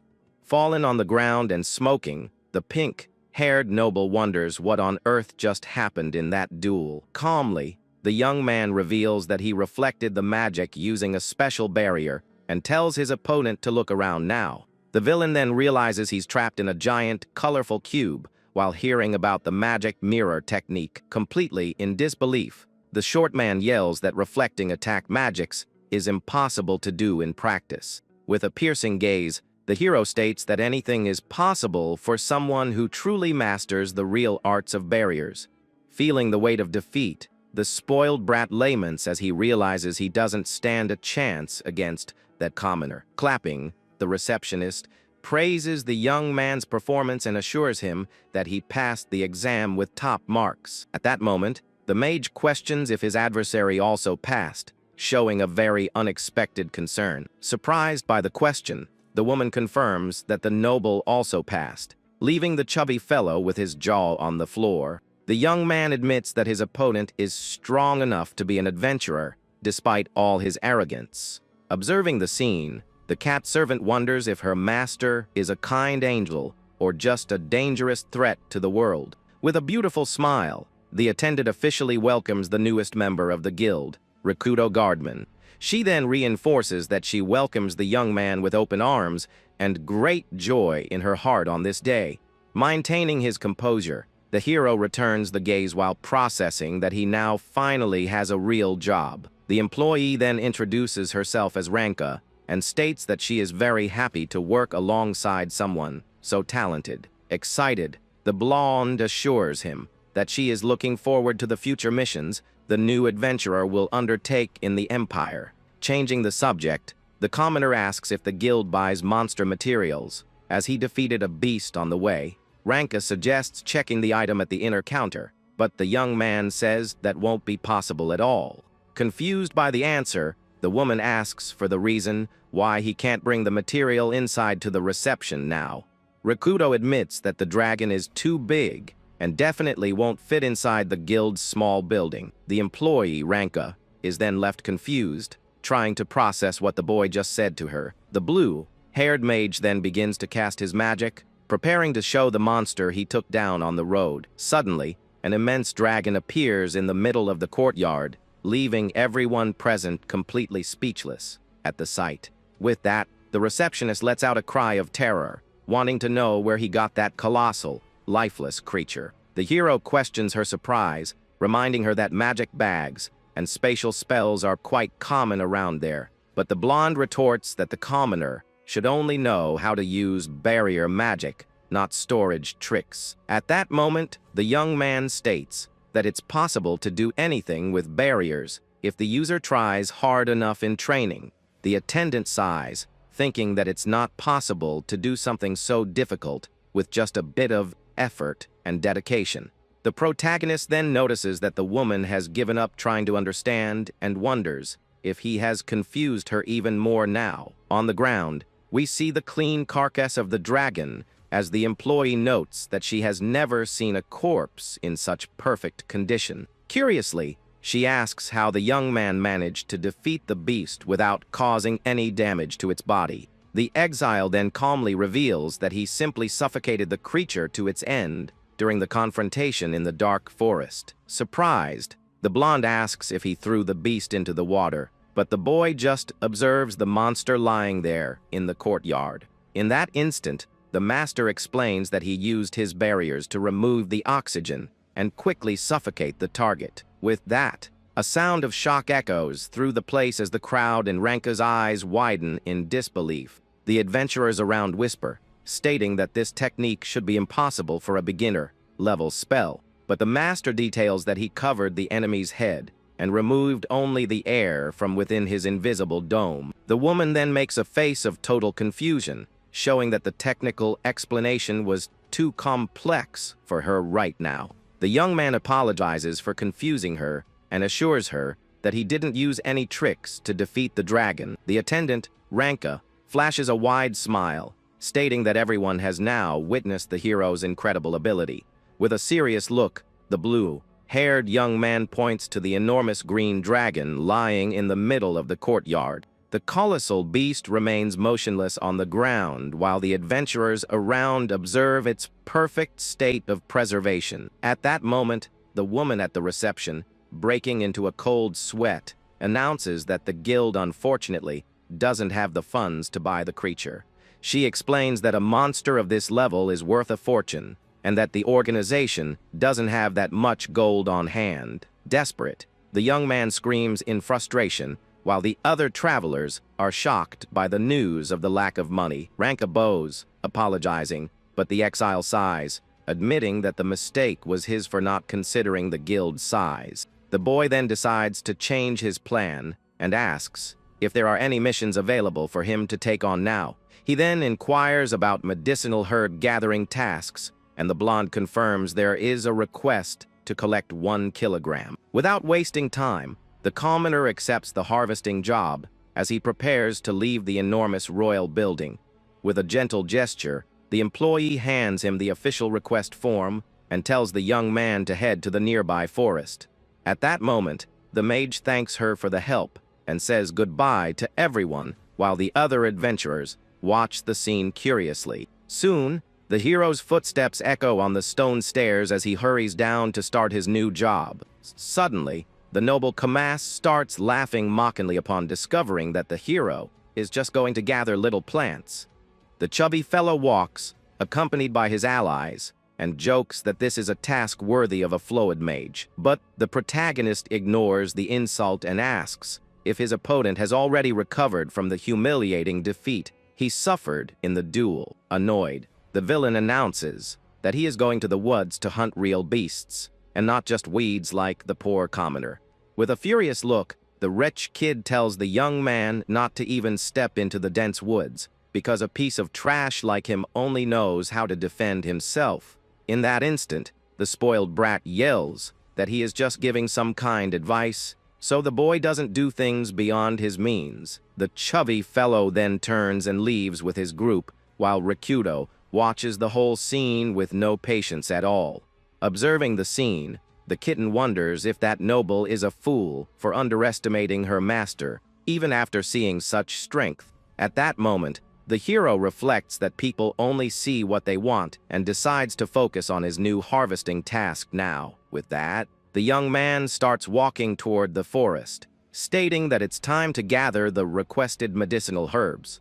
The mage then arrives at the city limits and observes the landscape as he prepares to carry out the guild's service. Suddenly, the warrior activates his barrier magic, but in a totally unusual way that frightens his immortal servant. The small creature then lets out a cry of terror upon noticing that her master is floating in the air very casually and quickly. With total tranquility, the young man lands in the middle of the dense woods, announcing that they have finally reached their destination today. In that instant, the master gives his companion a gentle smile while she continues to grumble about the whole situation. But the kitten Carmilla calls the young man a fool and asks why he is acting as if flying were a normal thing for everyone. The servant then questions how he can fly using only shields, and the exile reinforces that he used his barrier. At that moment, we see the silver pendant glow as the vampire's soul remains indignant with the hero's explanations. Screaming, the small monster states that none of it makes sense, and that his use of magic defies all logic in the world. Calmly, the protagonist explains that the principle behind his flight is actually very simple to understand, he says. The boy then bends down and picks up a small stone from the ground to demonstrate his theory to the very confused servant. The hero then creates a geometric barrier around the object, explaining that the shield is fixed to a coordinate in space. With that, the rock remains floating inside the magic vacuum, while the young man details how the physics of his magic works. At that moment, the commoner moves the protection with his hand and shows that the stone follows the dome's movement without falling to the dirt ground. The young man reveals that he just needs to envelop his own body in the shield and move it to be able to fly freely through the blue skies now. Arriving in the forest, the warrior prepares for the harvest, but the cat doubts that he knows how to identify the right plants. With a focused gaze, the master activates a giant barrier over all the vegetation, announcing that he will do something very different. Carmilla wonders if that noble is a complete idiot for doubting her master's strength, even after seeing everything. With a reflective look, the young man comments that people tend to see only what they wish to see. The hero then starts walking briskly and announces that it's time to finally gather the medicinal herbs. At that moment, the blue-haired young man prepares to act in the middle of the open field with great determination. The warrior then activates his barrier magic as he begins to explain how his spatial power works. But the servant panics, screaming in surprise as she sees the boy defy the laws of reality. With that, the commoner lands on the grass calmly, stating that they have already reached their intended destination. Remaining calm, the master gives his travel companion a gentle smile, who continues to complain a lot. The kitten then yells, telling him not to act so casually when he is a true freak of nature. Serenely, the protagonist explains that his flight follows a very simple and easy-to-understand principle. With a quick movement, the hero bends down and picks up a common stone from the ground to demonstrate his technique. In that instant, the young man creates a magic dome and sets exact coordinates in the air for his next step. The rock is then trapped inside the glowing vacuum, floating without falling to the forest's dirt ground. With that, the mage moves the shield with his hand, showing that the object follows the path he determines in the air. The young man reveals that he flies by enveloping his own body in the protection, while the servant glares at him with great contempt. Already in the woods, the creature asks if the boy can really identify the medicinal plants among the weeds. But the master just activates a colossal barrier over all the vegetation, announcing that the job will be quick. At that moment, the magic structure begins to shrink steadily, crushing everything inside it. The young man then activates the inventory function, causing an intense glow to cover the entire harvesting area now. The immortal servant is then left speechless, noticing her master's absurd idea, and admits that he is incredible. One of the noble's allies complains that he abandoned her to her fate, while she runs desperately through the woods. But the spoiled brat shouts that his own life comes first and continues to flee without caring about anyone. Suddenly, the chubby fellow slams into something invisible and lets out a cry of pain, falling to the forest floor. Rakuto then appears and tells him to be quiet, as he has trapped him in a barrier cube so he won't interfere with the fight. Ignoring the insults, the blue-haired hero prepares an attack technique called a linked bullet. With that, a shot hits the monster that was chasing the girl, saving the adventurer's life right in the nick of time. The protagonist faces the defeated beast with a very serious and focused look, intent on finishing the job quickly. The young woman who was saved turns to her benefactor and asks if he's okay after the quick confrontation. Sitting on the ground, the blonde woman thanks the young man profusely for appearing and preventing the worst from happening. With a small smile, the exile says she can thank him later, as the real danger isn't over yet. The girl is very confused by the answer and wonders what the young man meant by those words. Suddenly, a frightening roar echoes through the forest, and the atmosphere grows heavy with a malicious energy in the air. The conceited noble then begins to tremble with fear, sensing that something terrible is about to happen. A giant, muscular orc appears in the woods, and the short man recognizes the creature as the powerful bee, rank orc king. Terrified, the rich kid wonders why the monster is there and shouts that they are all completely doomed. The coward throws himself on the ground, crying and calling for his mother, while the hero observes everything calmly and without fear. With a look of pure fury, the beast faces the adventurers, ready to crush anyone who crosses its path. The colossal creature then leaps into the air with its club in hand to attack the blue-haired young man with full force. But the protagonist just cracks a confident smile, showing no concern for the impending blow. In the blink of an eye, the giant monster is trapped inside a complex, glowing, and very strong barrier cage. In shock, the noble wonders how the monster was sliced up so quickly and with no apparent effort. The protagonist then reveals that he used his wire attack form with the barrier's transformation. He explains that he just made the shield as thin as a thread to create a deadly and very sharp blade. But the spoiled brat doesn't accept that a flawed mage could use such a complex technique. The exile faces his rival with a serious and confident look after his overwhelming victory in the forest. With a smile, he warns that if the rich kid always thinks everything is impossible, he will never accomplish anything. The scene then cuts back to the adventurers' guild as a loud sound draws everyone's attention. Arriving at the location, the blue-haired young man notices a great commotion and a strange noise inside. Several warriors are gathered at the service counter, making the receptionist very tense about the situation. One of the men with a hat on his head seems to be begging for something, while the woman looks at him worriedly. The protagonist approaches to understand what's going on, and the employee immediately recognizes the young man. With relief, she says his timing is perfect and asks if he managed to get the medicinal herbs. The man in the hat turns and asks if the boy needs the plants, because they need a lot of them. Seriously, the hero asks for the exact quantity the man needs to solve the problem. Pointing his finger, the man states that they need at least 100 kilograms of all that material. The mage then strokes his chin thoughtfully and quietly repeats the large quantity that was requested. Seeing his hesitation, the adventurer asks if getting that much would be a very difficult task. But the young man reveals that he has 500 kilograms, and the man's eyes widen in disbelief. The receptionist is also astonished, and the boy admits that he got a bit carried away with the harvest. In disbelief, the woman repeats the question, and the hero extends his hand to show all the material he brought. He releases all the medicinal herbs, making a giant pile of leaves that leaves everyone inside the guild speechless. With that, the hero gets serious and asks if, by any chance, there were any casualties or injuries somewhere far away at that moment.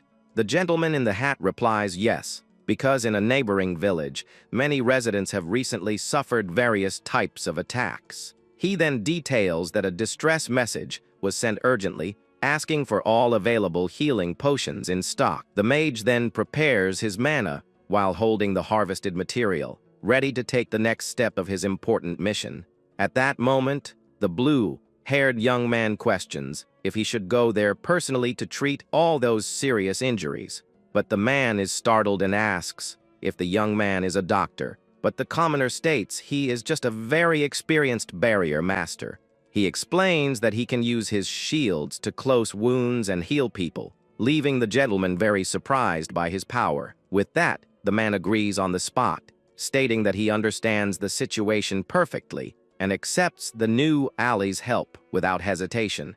The gentleman guarantees that he will entrust everyone's lives to the boy, while the mage wonders if he really believes him so easily. At that moment, the adventurer smiles and says he has a trained eye for recognizing good and talented people like the protagonist. The exile focuses his gaze, showing that he is fully determined to solve this problem and save the kingdom's residents. With a firm handshake, the veteran asks the boy to take good care of that village and his friends in danger right now. The hero then asks for the exact location of the place and discovers that the town is called Itoi and is in a nearby kingdom. The protagonist then recognizes the destination's name and realizes the village is located right next to another famous region. He remembers that this place is a neighbor of Myoko and plans the best way to get to that area as quickly as possible today. But the gentleman says he has prepared a carriage for the journey. However, the barrier master states that he doesn't need any of that. The man doesn't understand what the young man means and watches the mage extend his hand to prepare his next great magic technique. With that, the warrior explains that he has passed through that town before and can fly there in just a few short moments. At that moment, the veteran is in shock, asking if he uses teleportation, and the hero just agrees, leaving now with the gentleman. In a flash of light, the pair appears in the middle of the square, and the boy reinforces that he is just a mage focused only on shields. The gentleman then opens his arms, overjoyed, praising the utility of that technique and confirming he has a good eye. With a gentle smile, the blue-haired hero calls his companion to hurry to the rescue site. The exile then moves forward, very focused and determined to heal all the injured people in that village as quickly as he can. But suddenly, the two stop in the middle of the road, completely confused by the bizarre scene that appears before them. At that moment, a giant green monster raises its wooden club, attacking the residents of that poor place. The ferocious beast charges forward, baring its sharp teeth, as the barrier master notices there are several orcs. Soon, other muscular creatures appear, attacking the adventurers there without giving them any chance to defend themselves. With that, a warrior tries to defend himself from the heavy blow, but the impact of the attack kicks up a lot of dust from the ground. The boy in black observes the knight blocking the club with his shield and notes the absurd number of beasts there. A larger and even more frightening orc then lets out a heavy roar, showing all the fury of that enemy race. Then, a terrifying sight is revealed, showing an entire army of those creatures covering the entire large field. Calmly, the protagonist explains that monsters short on food tend to gather in large groups like this. The young man deduces that the city is suffering a massive invasion, also known as the Dreaded Monster March. Terrified by the imminent danger, the merchant in the hat breaks into a cold sweat and asks what they are going to do in the face of this chaos. Without wasting time, the warrior creates a luminous protective box around the gentleman and tells him to stay inside. With that, the mage raises his hand and concentrates an immense amount of bluish mana to prepare his great magic. Maintaining a very fixed and serious gaze, the boy states with great conviction that he will end all of this in an instant. At that moment, the manipulator fires his spatial technique, unleashing a colossal spell across the entire terrain. A giant, glowing cage engulfs the entire orc horde, leaving a blonde adventurer confused by that magic. With a subtle hand movement, he shows that the defense has some hidden and very lethal surprises. The same blonde warrior then tries to advance, but realizes that the barrier only lets allies pass through. He then announces that the magic is special and that all humans can pass through it without a problem. Seeing the orcs trapped, the residents celebrate, and the blue-haired young man explains that he will finish everything. The combatants then observe the scene, and one of them suggests attacking the beasts while they are immobile. The protagonist rejects the idea, and a frightened merchant asks what he intends to do with the army. Clenching his fist, the barrier master begins to rapidly shrink the cage, crushing all the orcs. One of the adventurers shouts in fear, seeing the shield decrease in size and the beasts suffering inside. In a blinding flash, the geometric prison vanishes, and the monsters disappear without a trace. The blonde warrior comments that the tactic was brutal, but at the same time incredible for being so efficient. The other adventurers shout with joy and celebrate the victory, raising their swords to the blue sky. The gentleman in the hat thanks the young man, crying and saying that thanks to him, the entire village was saved. The hero smiles back as peace returns to the small town that was being invaded by the beasts. The scene cuts to a large church, where the protagonist announces that he will begin healing the injured there. All the injured are in shock as they feel their wounds closing rapidly without any pain. Standing in a hallway, the blue-haired young man watches his pet kitten walking on the red carpet. With a serene look, he surveys the environment and prepares for the next step of his rescue mission. Suddenly, a cry of pain startles everyone as a woman tries to care for a badly injured man.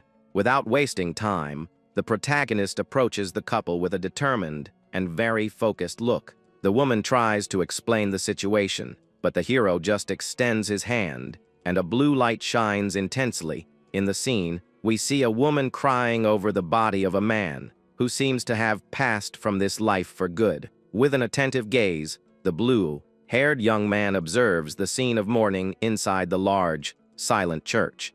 The gentleman in the hat then approaches and immensely thanks the hero for all his valuable help today. Bowing, the merchant states that if the young man hadn't been there, the outcome would have been much worse for everyone. But the protagonist announces that his work is not yet over, leaving the veteran completely confused. The exile maintains a serious posture, while the gentleman tries to bring up the subject of a monetary reward now. Confused, the adventurer asks what he means by that. Since all the orcs were dealt with, at that moment, we see the blonde woman suffering greatly for the loss of that dear person lying on the bench. The mage then drops the bombshell, announcing that he still needs to bring back the people who passed away today. The merchant is then left with his mouth wide open, unable to believe that someone could perform such a divine miracle. Firmly, the young man confirms that he intends to bring back those who are lost, and the black kitten's eyes widen in shock. The immortal servant then questions if this is even possible, as not even the highest magic in the world can do such a thing. With total calm, the barrier master assures her that he can, and maintains his gaze focused on the objective. The vampire in feline form then panics and starts screaming desperately inside the master's mind. Unbalanced, the small monster falls backward, stating that bringing someone back from their end is completely surreal. With that, the creature rolls on the carpet, while the hero remains motionless, preparing for his greatest sorcery. Notice how the small servant's tail trembles with fear as she realizes the hero is not joking about this matter. Screaming, the creature insists that bringing back the departed is impossible for any living being to do. But the commoner ignores the outburst and repeats that it is possible to perform this task using his special techniques. The warrior then joins his hands and announces that despite there being many rules, he will begin the ritual now. An intense light descends from the church ceiling as the hero begins to invoke his supreme-level secret art. At that moment, he activates the construction of the sacred realm, focusing all his energy to perform the impossible now. The kitten realizes that this is the power of purification and explains that it is the highest level of healing that exists. With that, the servant wonders if her master has created a domain where only gods could truly dwell. The mage praises his partner's knowledge, while maintaining a confident smile, even in the face of such difficulty. Soon, we see souls being summoned from the heavens to return to their proper vessels in that sacred place. A brilliant energy enters the deceased's chest, beginning the process of revival that defies all natural laws. Sweeting profusely, the commoner states that the spirit has already returned to the body, but that the work still requires a lot of focus from him. The young man then begins to close the person's final wounds, using his mana to reconstruct the damaged tissues. Suddenly, the man lets out a heavy sigh and opens his eyes, showing that life has finally returned to him now.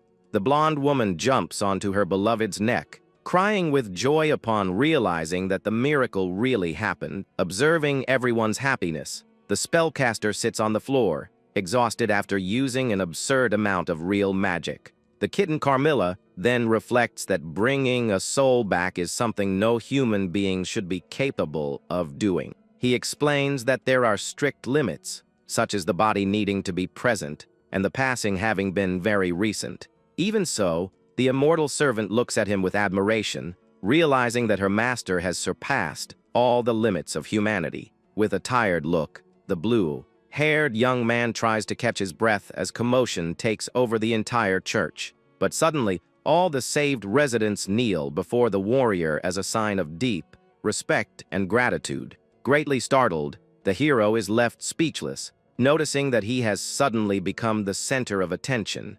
The merchant shouts in desperation, claiming that everything is clear now, and that the boy is actually a powerful deity. Under the cross, the protagonist feels very pressured with the title of a god, and wonders how to get out of this situation.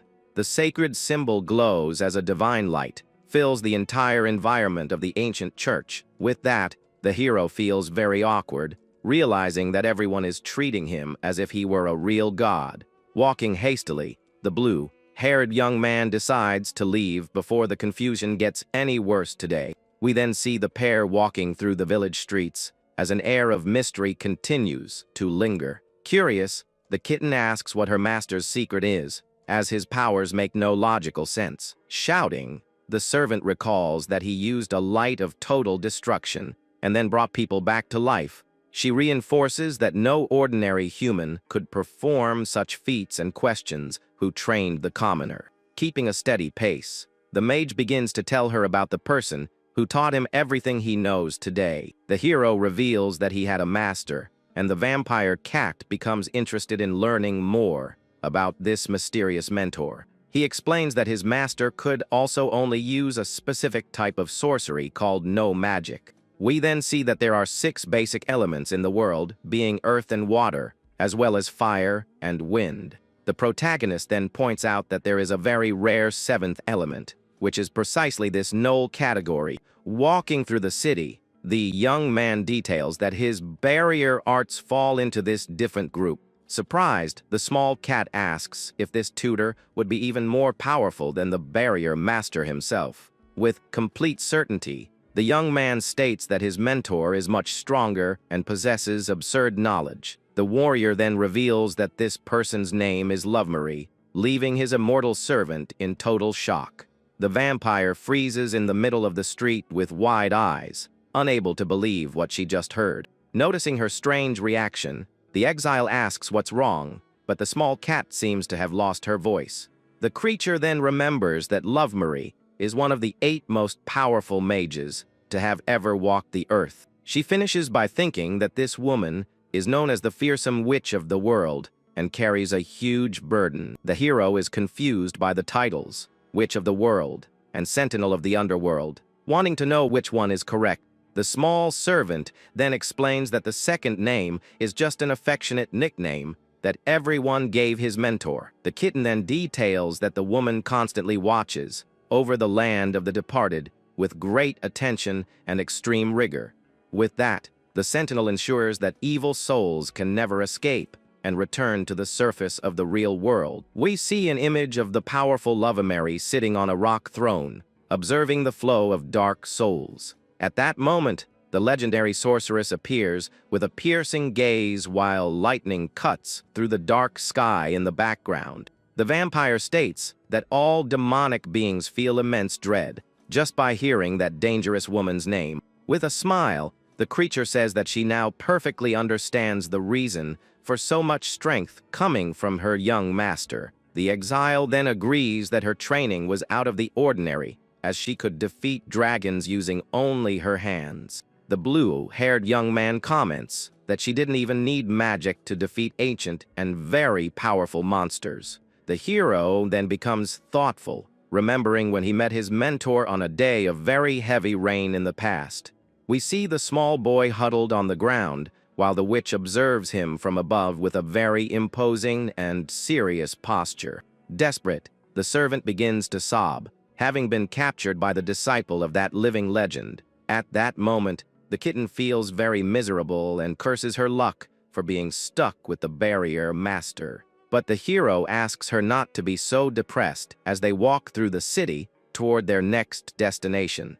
With that, the small monster gets annoyed and shouts that he is the last person she wants to hear from right now. The scene soon cuts to the guild, where the matter with the merchant in the hat has been resolved very positively.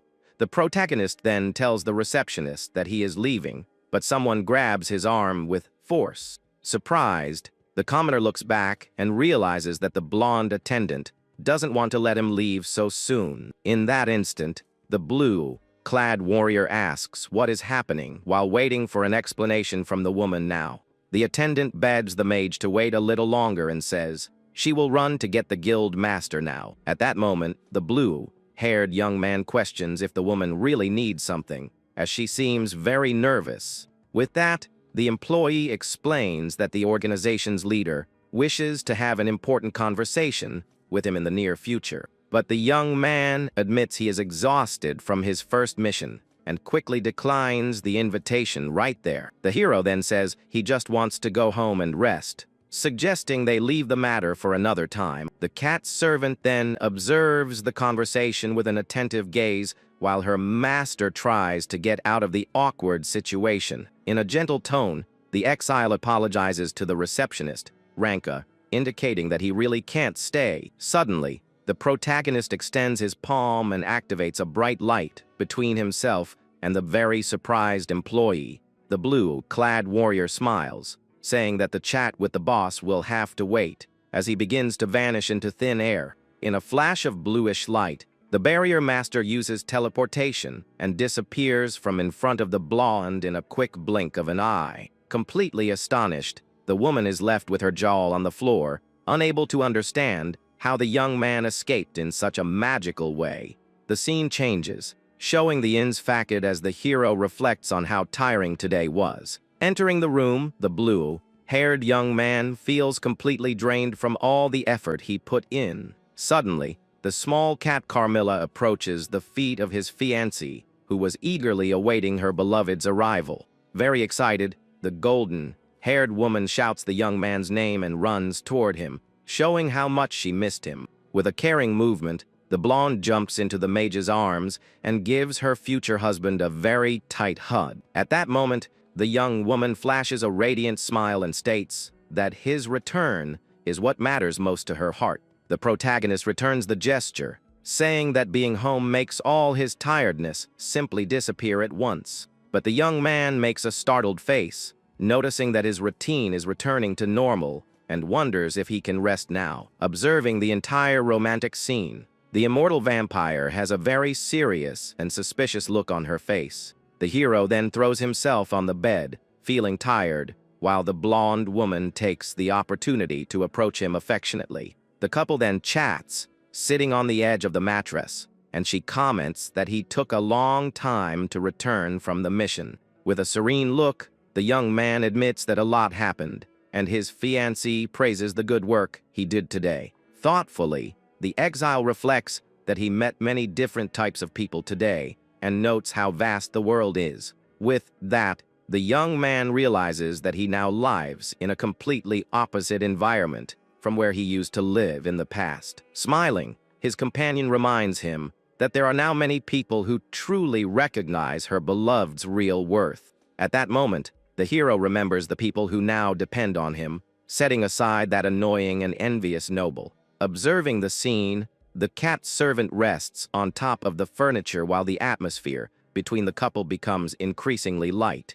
Lying down, the commoner states that adventurer missions will help stabilize their income and bring a better life. With determination, the warrior looks into his beloved's eyes and promises that he will do everything to make her the happiest woman. Surprised by the declaration, the young blonde woman's cheeks flush and her eyes shine with emotion. The young woman then cracks a sweet smile, showing all her affection and care for the young man who changed her destiny. The fiancé then jumps onto the hero's chest again, knocking him onto the mattress in a moment of pure joy and fun. With their faces very close, a romantic atmosphere fills the room, leaving the blue-haired young man completely flustered. Shyly, the beautiful girl asks if she scared him and confesses that she couldn't hold back in the face of so much cuteness. Holding his hands, the blonde assures him that just the master's presence is enough for her to feel complete and happy. Looking at the ceiling, the protagonist says he understands her feelings and feels very grateful to have someone like her by his side. At that moment, the two hug each other tightly on the bed, enjoying that instant of peace and great unity. In the back of the room, the small cat Carmilla watches everything with a bored expression, not understanding how they can be so mushy. Finally, the young woman rests her head on her beloved's chest and closes her eyes, feeling safe and protected in his arms. At that moment, we see the kitten Carmilla cleaning her face with her paw while enjoying the calm of the inn-room. Soon after, the beautiful fiancée Flare leans over her beloved, showing all her affection and love in that special moment. Suspicious, the small feline observes the scene and wonders if this is all just a product of her own imagination now. A few days later, the scene changes to the facade of the large guild, indicating that the rest time has finally ended.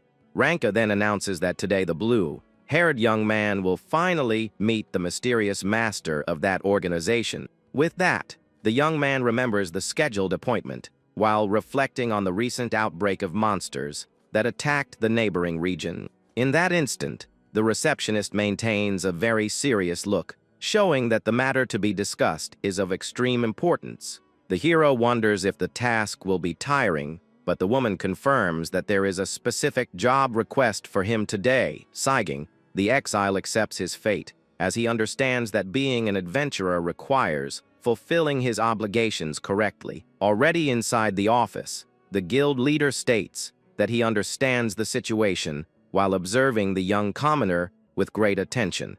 The organization's master greets the protagonist by name and invites him into his very luxurious meeting room. Maintaining his politeness, the gentleman points to the sofa and asks the boy to sit down to begin the conversation about the new mission.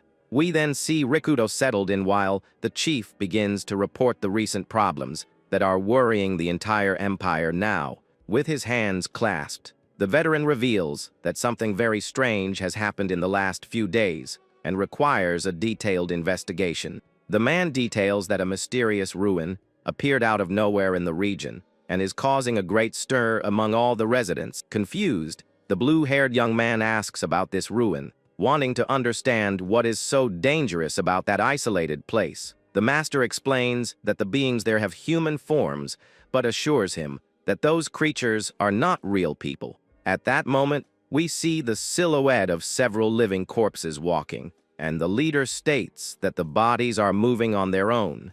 Seriously, the hero hears about the undead and realizes that the situation is much darker than he initially imagined.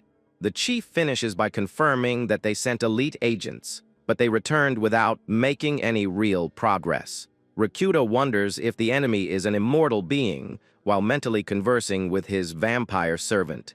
He then looks at the cross pendant and concludes that the chance of facing an elite undead is very high now. The young man realizes that if the target cannot be defeated, the only option will be to seal it, as he did with the kitten Carmilla. With that, the guild master remembers that the young man recently solved a high-difficulty mission on his own. The gentleman states that he trusts the boy's potential and therefore makes the request for help directly to the blue-clad mage. With a smile, the hero understands that he needs to deal with the monsters in the ruin and accepts the challenge on the spot. Surprised by the quick response, the veteran stands up from the table and questions if the young man will really accept the task. The commoner says he will fulfill his duty, but makes it clear that he will demand a great reward for his effort. The leader guarantees that the payment will be made for sure, as the young man prepares to leave the enormous guild. We then see the adventurer's firm steps beginning his journey toward the place, surrounded by so much mystery. At that moment, the warrior arrives at the village and wonders what is really happening in that empty place. He observes the village from above, wanting to understand why the region is so quiet and without any residents. The mage discovers that a dungeon has appeared nearby and was planning to ask the people of the small village for information. With a very serious look, the protagonist analyzes the environment, sensing that something very dark is hidden nearby. The small cat Carmilla then feels a chill and telepathically warns that she can smell the scent of demise in the air. Suddenly, an attack hits the young man, but he uses his barrier technique called Hibiki to protect himself from the impact. A gigantic magic structure then appears, covering several houses and protecting the entire village at once. The colossal defense shines intensely as the blue-haired hero positions himself to face the imminent danger. The shield manipulator is then enveloped in a geometric dome, ready for any type of counter-attack. With his hand glowing, the warrior concentrates his mana to expand his power and completely dominate the battlefield. The hero notices there are two children, and the atmosphere becomes very tense as he observes the village's surroundings. The cat servant then screams desperately, asking her master not to stop what he is doing at that moment. The young man then explains that his auxiliary barrier, called Hibiki, is specifically for detecting any living beings nearby. With that, the warrior notices that there are only two human presences in the village and prepares for what will appear. At that moment, the exile focuses his gaze on the surroundings while trying to process the information about these survivors. Soon, a strange silhouette appears in the midst of the fog, revealing a danger that seems anything but human to the blue-clad young man. With that, the vampire warns that there are beings that are not alive but continue to wander through those frightening lands. In that instant, a bizarre shadow moves between the destroyed houses, showing that the enemy is very close now. Suddenly, the face of a rotten monster is revealed, and an atmosphere of terror takes over the gloomy and empty scene. Abruptly, a deafening roar echoes through the air as the creature demonstrates all its fury against the invader. Remaining calm, the protagonist observes the creature from above, without showing any sign of fear in the face of the real threat. The kitten Carmilla then goes into shock, recognizing that the target is actually a zombie wandering freely in that place. A woman transformed into a monster then rushes forward at high speed, trying to attack the young mage who remains motionless. Soon, another figure appears running down the dirt street, showing that the army of the undead is growing very quickly. Desperate, the servant tells the young man to flee and warns that a single bite can turn any human into one of those creatures. But the hero responds calmly that everything will probably be fine and is not fazed by his cat servant's screams. Annoyed, the small monster questions why he doesn't quickly take care of the beast before the danger worsens for them. With a piercing gaze, the barrier master states that he will not take that creature's life, leaving the cat confused. At that moment, the undead opens its mouth for the final strike, and the protagonist realizes he is about to be bitten. The zombie then grabs the young man's body with force, but the exile maintains his firm and focused expression on his secret plan. Small pieces of stone fall to the ground as a strange noise echoes throughout the village at that moment. We then see that the monster tried to bite the hero, but ended up chewing only air and stones from his invisible barrier. With a confident look, the blue-clad mage holds a glowing key, showing that his creation speed is absurd. At that moment, he explains that shield arts require a lot of focus, but for him, that's no problem at all today. He reinforces that creating something so resistant takes time, yet the young man seems to master the technique instantly. The young man then observes the creature and decides it's time to perform a very unexpected action in that empty place. Extending his arm, the master states that he will heal the target and tells the woman to wait just a few seconds for the result. With that, a soft light begins to emerge from the palm of his hand as small blue particles glow all around. Suddenly, an immense pillar of energy envelops the zombie, covering her entire body with a very intense and sacred glow. The cat servant realizes that the same healing magic used to save the adventurers attacked by the orcs the other day. But the hero reveals that the process is a bit different and maintains his calm smile as the glow intensifies. He states that although it looks like healing, he is using a much more advanced manipulation in his geometric barrier. Utterly in disbelief, the vampire yells that zombification is not a disease and therefore cannot be cured in a common way. The small servant then makes a face of pure rage and confusion, stating that what he does defies all the laws of the world. In that instant, the woman's hand begins to change color, returning to the texture of normal, healthy human skin. Confused, the woman observes her own arms and wonders what happened to her body and why she has changed so much. The kitten enters a state of total despair, screaming that she doesn't understand what her master just accomplished on that dirt street. Calmly, the blue-haired young man explains that he just made time go back to normal inside his magic dome now. But the servant complains, saying she doesn't understand anything, and asks if it's really possible to control time using only shields. The creature then lets out a frustrated yell, calling her owner annoying, as the village falls completely silent. The blue-haired young man walks toward a huge stone entrance hidden among the mountains in that location. With firm steps, the hero advances along the dark path, preparing to face the dangers of the dungeon. Suddenly, several undead begin to descend the stone stairs with slow and very frightening movements. At that moment, one of the monsters makes a bizarre sound, showing its rotten teeth to the commoner, who observes it without fear. But the mage just extends his hand and releases a bright light to envelop those hungry creatures right now. With the spell complete, the recovered residents run back to the village, feeling an immense relief in their hearts. The young man then asks what exactly happened and notices that the people's memories are very confused today. At the back of the dungeon, there is an immense and ancient door that seems to hide very dangerous secrets of that kingdom. One of the women states that she remembers reaching that entrance, but after that, everything became a big blur. The hero listens to the account attentively and realizes that the group's memories were erased in that strange place. Stroking his chin, the protagonist reflects on the mystery of the giant door while analyzing the current situation. With a focused gaze, the blue-clad warrior decides that he needs to investigate the interior of that structure right now. Walking through the empty corridor, the young man advances alone, showing that he does not fear the shadows of that royal construction. The cross pendant on the master's chest then begins to glow, emitting a soft and very comforting light.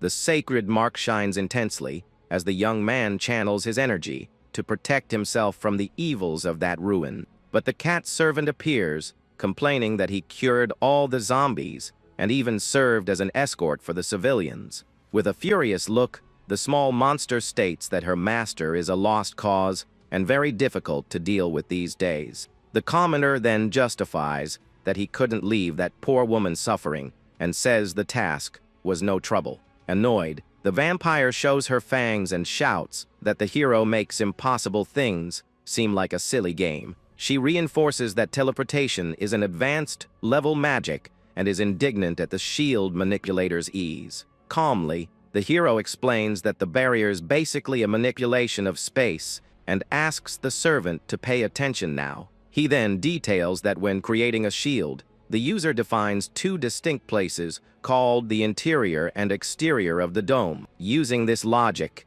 the mage creates one point here and another at the final destination, then connects both in a quick magic tunnel. With that, the young man states that he can move between two locations in the blink of an eye, leaving the small cat very confused.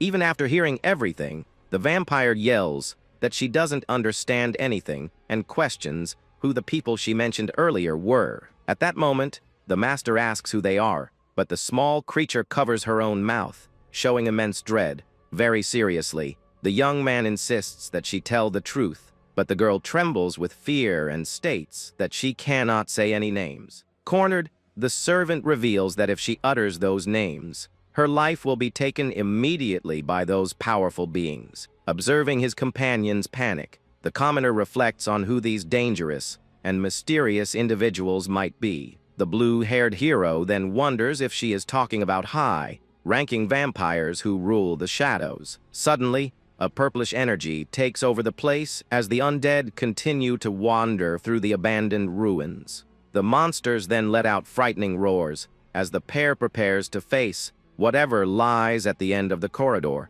With a piercing gaze, the master decides that he will find out the truth on his own as soon as he finishes this new mission. At that moment, we see the firm steps of the two adventurers echoing on the stone floor of that cold and silent dungeon. Soon, they reach the deepest floor of the construction and find the same colossal door that the civilians described before. Observing the structure, the warrior confirms that this is the exact location and keeps his guard up against any attack. Focusing his vision, The blue-clad young man gives the order to advance while the light from the pendant shines softly on his chest now. With a push, the travelers pass through the immense portal and find themselves in a luxurious hall illuminated by fire torches. A surprising sight is then revealed, showing several figures standing in a line before a very sumptuous royal seat. Sitting on the throne, we see a woman with glasses and an authoritarian look, accompanied by two servants standing by her side now. The mysterious blue-haired woman observes the visitors with a very calm and superior look from her royal throne. At that moment, the hero states that she must be one of the high-level vampires who rule those shadows. Surprised, the small servant asks how he figured that out, and the young man reveals it was just an accurate guess. With that, the villain in glasses stares intently at the boy as her eyes glow with a very intense blue energy. The commoner perceives that the woman's mana flow is much more overwhelming than Carmilla's own power. Strange noises begin to come from the surrounding undead, indicating that the situation is becoming dangerous. In that instant, the transformed residents approach slowly, carrying various real combat weapons. Terrified, the kitten questions what they are going to do, but the blue-clad master assures her that he doesn't care about any of that. We see the tips of spears and arrows ready for the attack as a war-like atmosphere takes over the large hall. The sound of clashing steel then echoes through the environment, showing that the enemy's blades are of a superior quality. Several warriors surround the pair from all sides, waiting for just one order to begin the total massacre. The blue-haired hero then asks if that woman is the one truly responsible for manipulating all the corpses. Suddenly, a blinding flash explodes in the middle of the room, pushing back the aggressors, who were attempting a fatal charge. At that moment, a sword begins to vibrate with the magic pressure as the young man's counter-attack prepares. Screaming, the servant reveals that those are masters of ancient martial arts and wield very powerful divine relics. With a doubtful look, the boy just lets out a sound of disdain, leaving the small vampire completely indignant. But the protagonist reinforces that it doesn't matter what weapon they use, as his duty remains exactly the same. The master then activates his heavy impact technique, as the barrier's light concentrates in his right hand. With a sharp movement, a shockwave throws all the opponents backward, clearing the path with great ease. Observing the faces of the monsters being repelled, the young man realizes that the real battle is just beginning today. Observing the field with her glowing eyes, the powerful vampire shows that she is not impressed in the slightest. The small kitten Carmilla then points her finger and complains that using those barriers is pure cheating in the middle of a fight. The young man then explains that if the enemies use overpowered weapons, he can also use his best protection to win. With that, the servant is left speechless and shows a face of total shock upon realizing her master's unshakable logic. At that moment, the blue-haired woman lets out a mocking smile, showing that she finds the conversation amusing. Sitting on her luxurious throne, the villain maintains a very imposing posture while observing the two invaders in the large hall. A tense atmosphere then takes over the place as the gazes of the hero and the powerful vampire cross in the air. Curious, she asks what a human came to do there, and the blue-clad mage replies that his only plan is to seal her now. Letting out a loud laugh, the woman shows her sharp teeth, thinking the boy's idea is the funniest of all. The sovereign then rises from the royal seat, stating that she will play a little with this brave insect today. In an authoritarian tone, the enemy reveals her title as Libra of the Scales as her power emanates throughout the location. At that moment, the golden object in her hands shines intensely, showing it to be a very high-level magic item. Suddenly, the villain opens her mouth and gives the order to attack, sending all her servants to advance with full force now. Shouting loudly, the woman orders them to take out the young man without mercy as a huge horde begins to move in the hall. With that, an army of undead emerges from the shadows, advancing like an unstoppable wave against the lone commoner. The monsters run with their eyes glowing white, ready to crush anyone who crosses their path today. In that instant, one of the zombies lets out a frightening roar, showing that those creatures have lost all humanity. Observing the dangerous crowd, The warrior positions himself next to his cat servant, who seems very terrified. The sea of enemies then swallows the view of the corridor as the final confrontation is about to explode in the underground. Keeping a smile on her face, the lady of the place observes the chaos from above, expecting to see the tragic end of the young blue-clad mage. The monsters advance relentlessly, crashing against the invisible wall while their eyes glow with a desire for demise. Even surrounded by the crowd, the blue-clad young man and his servant remain protected inside the glowing geometric structure. The small vampire then warns that these beings have no consciousness and will continue to attack until their lives end. The master then hears the warning, remaining calm, while the small monster becomes indignant at the young man's slowness. With an analytical gaze, the hero realizes that just staying on the defensive won't solve the problem of these dark ruins. At that moment, the horde of undead piles up more and more, creating a barrier of bodies and fury in the royal hall. Preparing his mana, the warrior takes a deep breath and decides it's time to put an end to all the commotion. Suddenly, a repulsive impact explodes from the magic dome, throwing all the zombies far away from him right now. We see the beasts flying through the air as the master uses his spatial force to clear the ground in just a second. But the creatures soon try to get up, showing an absurd resistance that greatly frightens the vampire cat servant. Realizing that the combat is at a stalemate, the commoner states that dealing with these pawns won't lead anywhere today. The mage then focuses his gaze on the villain sitting on the throne and warns that the next blow will be directed only at her body. The young man's arm then begins to glow with an intense energy as he prepares his fast-firing spell. With the cry of "Star Bullet," the hero releases several barrier projectiles that cut through the air like arrows of light. One of the shots hits its target with total precision, clearing a path through the army of corpses blocking the way. Soon, another swift shot takes down another enemy as the trail of bluish light illuminates the entire gloomy environment. Observing the attacks coming her way, the woman in glasses maintains her posture without showing any hint of fear. With a subtle hand gesture, the sovereign prepares her counter-attack as a smirk appears on her face. In that instant, the enemy strikes the air with force, releasing a crushing pressure that shakes the structures of the immense room. Startled, the hero's eyes widen as he feels that the vampire's power is much greater than he initially imagined. A beam of light hits the dungeon ceiling as the battle heats up on the deepest floor of the ancient ruins. At that moment, the villain's hand glows intensely, showing she has a trick up her sleeve for the counter-attack.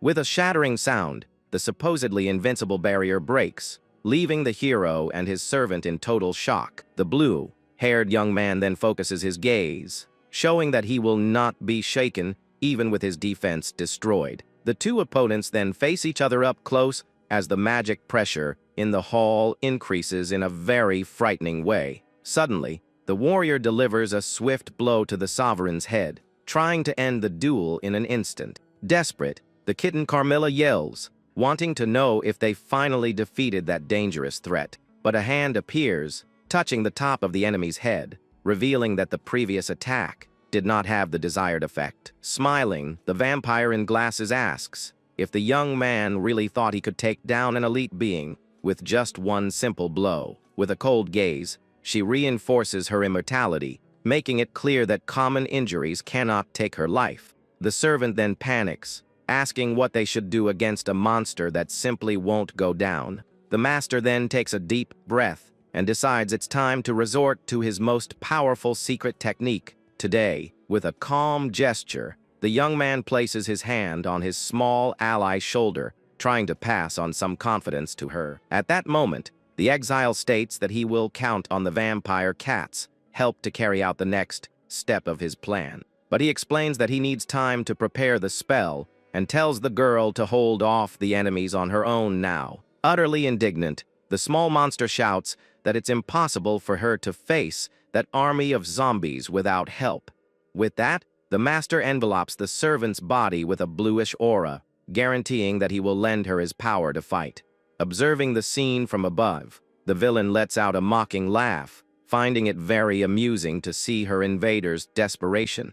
The horde of undead then advances, while the kitten warns that she will flee as fast as her legs can carry her. The hero then makes a very serious face and threatens to extinguish his companion's flame of life if she tries to abandon her post today. Filled with rage, the small servant glares at her master and wonders if he is actually a heartless demon now. She then yells, asking if the young man is truly an evil being for forcing a defenseless girl to fight alone. But with no time to complain, the vampire runs toward the army of undead, letting out a cry of pure hatred today. Firmly holding her silver dagger, the kitten prepares to slice through all the enemies that cross her path now. With a quick movement, she adjusts the blade in her hand, focusing all her attention on the rapidly approaching horde. The small warrior then leaps into the middle of the crowd and begins to deliver deadly blows against the hungry zombies. At that moment, the weapon's cut slashes through one of the monster's chests, showing that her strength has increased significantly today. Advancing like a blur, the girl takes down several adversaries at once while clearing a path in the dark hall. With a furious look and eyes glowing red, the servant shows that she will not back down in the face of this real danger. Meanwhile, the blue-haired young man watches the fight from a distance and states that his ally should be able to hold her own now. The sovereign of the underground then places a hand on her head, indicating that she is finding the whole situation quite annoying. The two leaders then face each other with confident smiles, realizing that the real contest is about to begin today. In that instant, the golden scales shine intensely, revealing that an ancient and very dangerous power will now be used. Rising the sacred artifact, the woman in glasses announces that she will act first and tells the human to prepare for his fate. With a piercing gaze, the villain activates her special technique called Libra, and the environment grows heavy with so much mana. Suddenly, a clear blue flame appears in front of the hero, representing the pure soul of the blue-haired young mage. Soon, another mystical fire with darker tones floats in the air, symbolizing the life essence of the immortal vampire herself. The enemy then places the two souls on the plates of the golden scales as the final judgment begins in that empty place. Focused, the blue-haired sovereign observes the artifact's balance, wanting to discover which life holds the greater weight. With that, the magic instrument sways in the air, revealing the spiritual secret of each of the combatants present in the hall. The sovereign of the shadows announces that it is time to begin her sacred ritual of judgment. The blue-haired young man then listens intently to the explanation about the strength of the soul and the power of the mind. With a superior look, the enemy details that the stronger soul will be able to impose its will upon the weaker one. But the warrior understands that the game is about mental strength and confidently guarantees that victory is already his today. Suddenly, the scales tip drastically to the young man's side, leaving the vampire with her mouth wide open. In disbelief, the sovereign yells that she has lived for all eternity and that her mind should be as strong as a god's. With a victorious smile and glowing eyes, the blue-clad young man shows that he was already expecting this result. The enemy then states that she is immortal nonetheless, but the young man warns that he just needed a little time. The blue-haired woman is left confused as the blue-clad mage prepares for his next great technique. With a cry of angel invocation, the warrior releases a colossal magic circle throughout the entire grand hall now. At that moment, a golden light appears, and the young man shouts the name Serial as white wings are revealed in the air. Soon, a divine and imposing figure with long blonde hair appears behind the young blue-haired mage. With a glowing halo above her head, the beautiful celestial creature maintains a serene and very calm expression. Maintaining his concentration, the protagonist prepares for the final blow with the help of his new ally of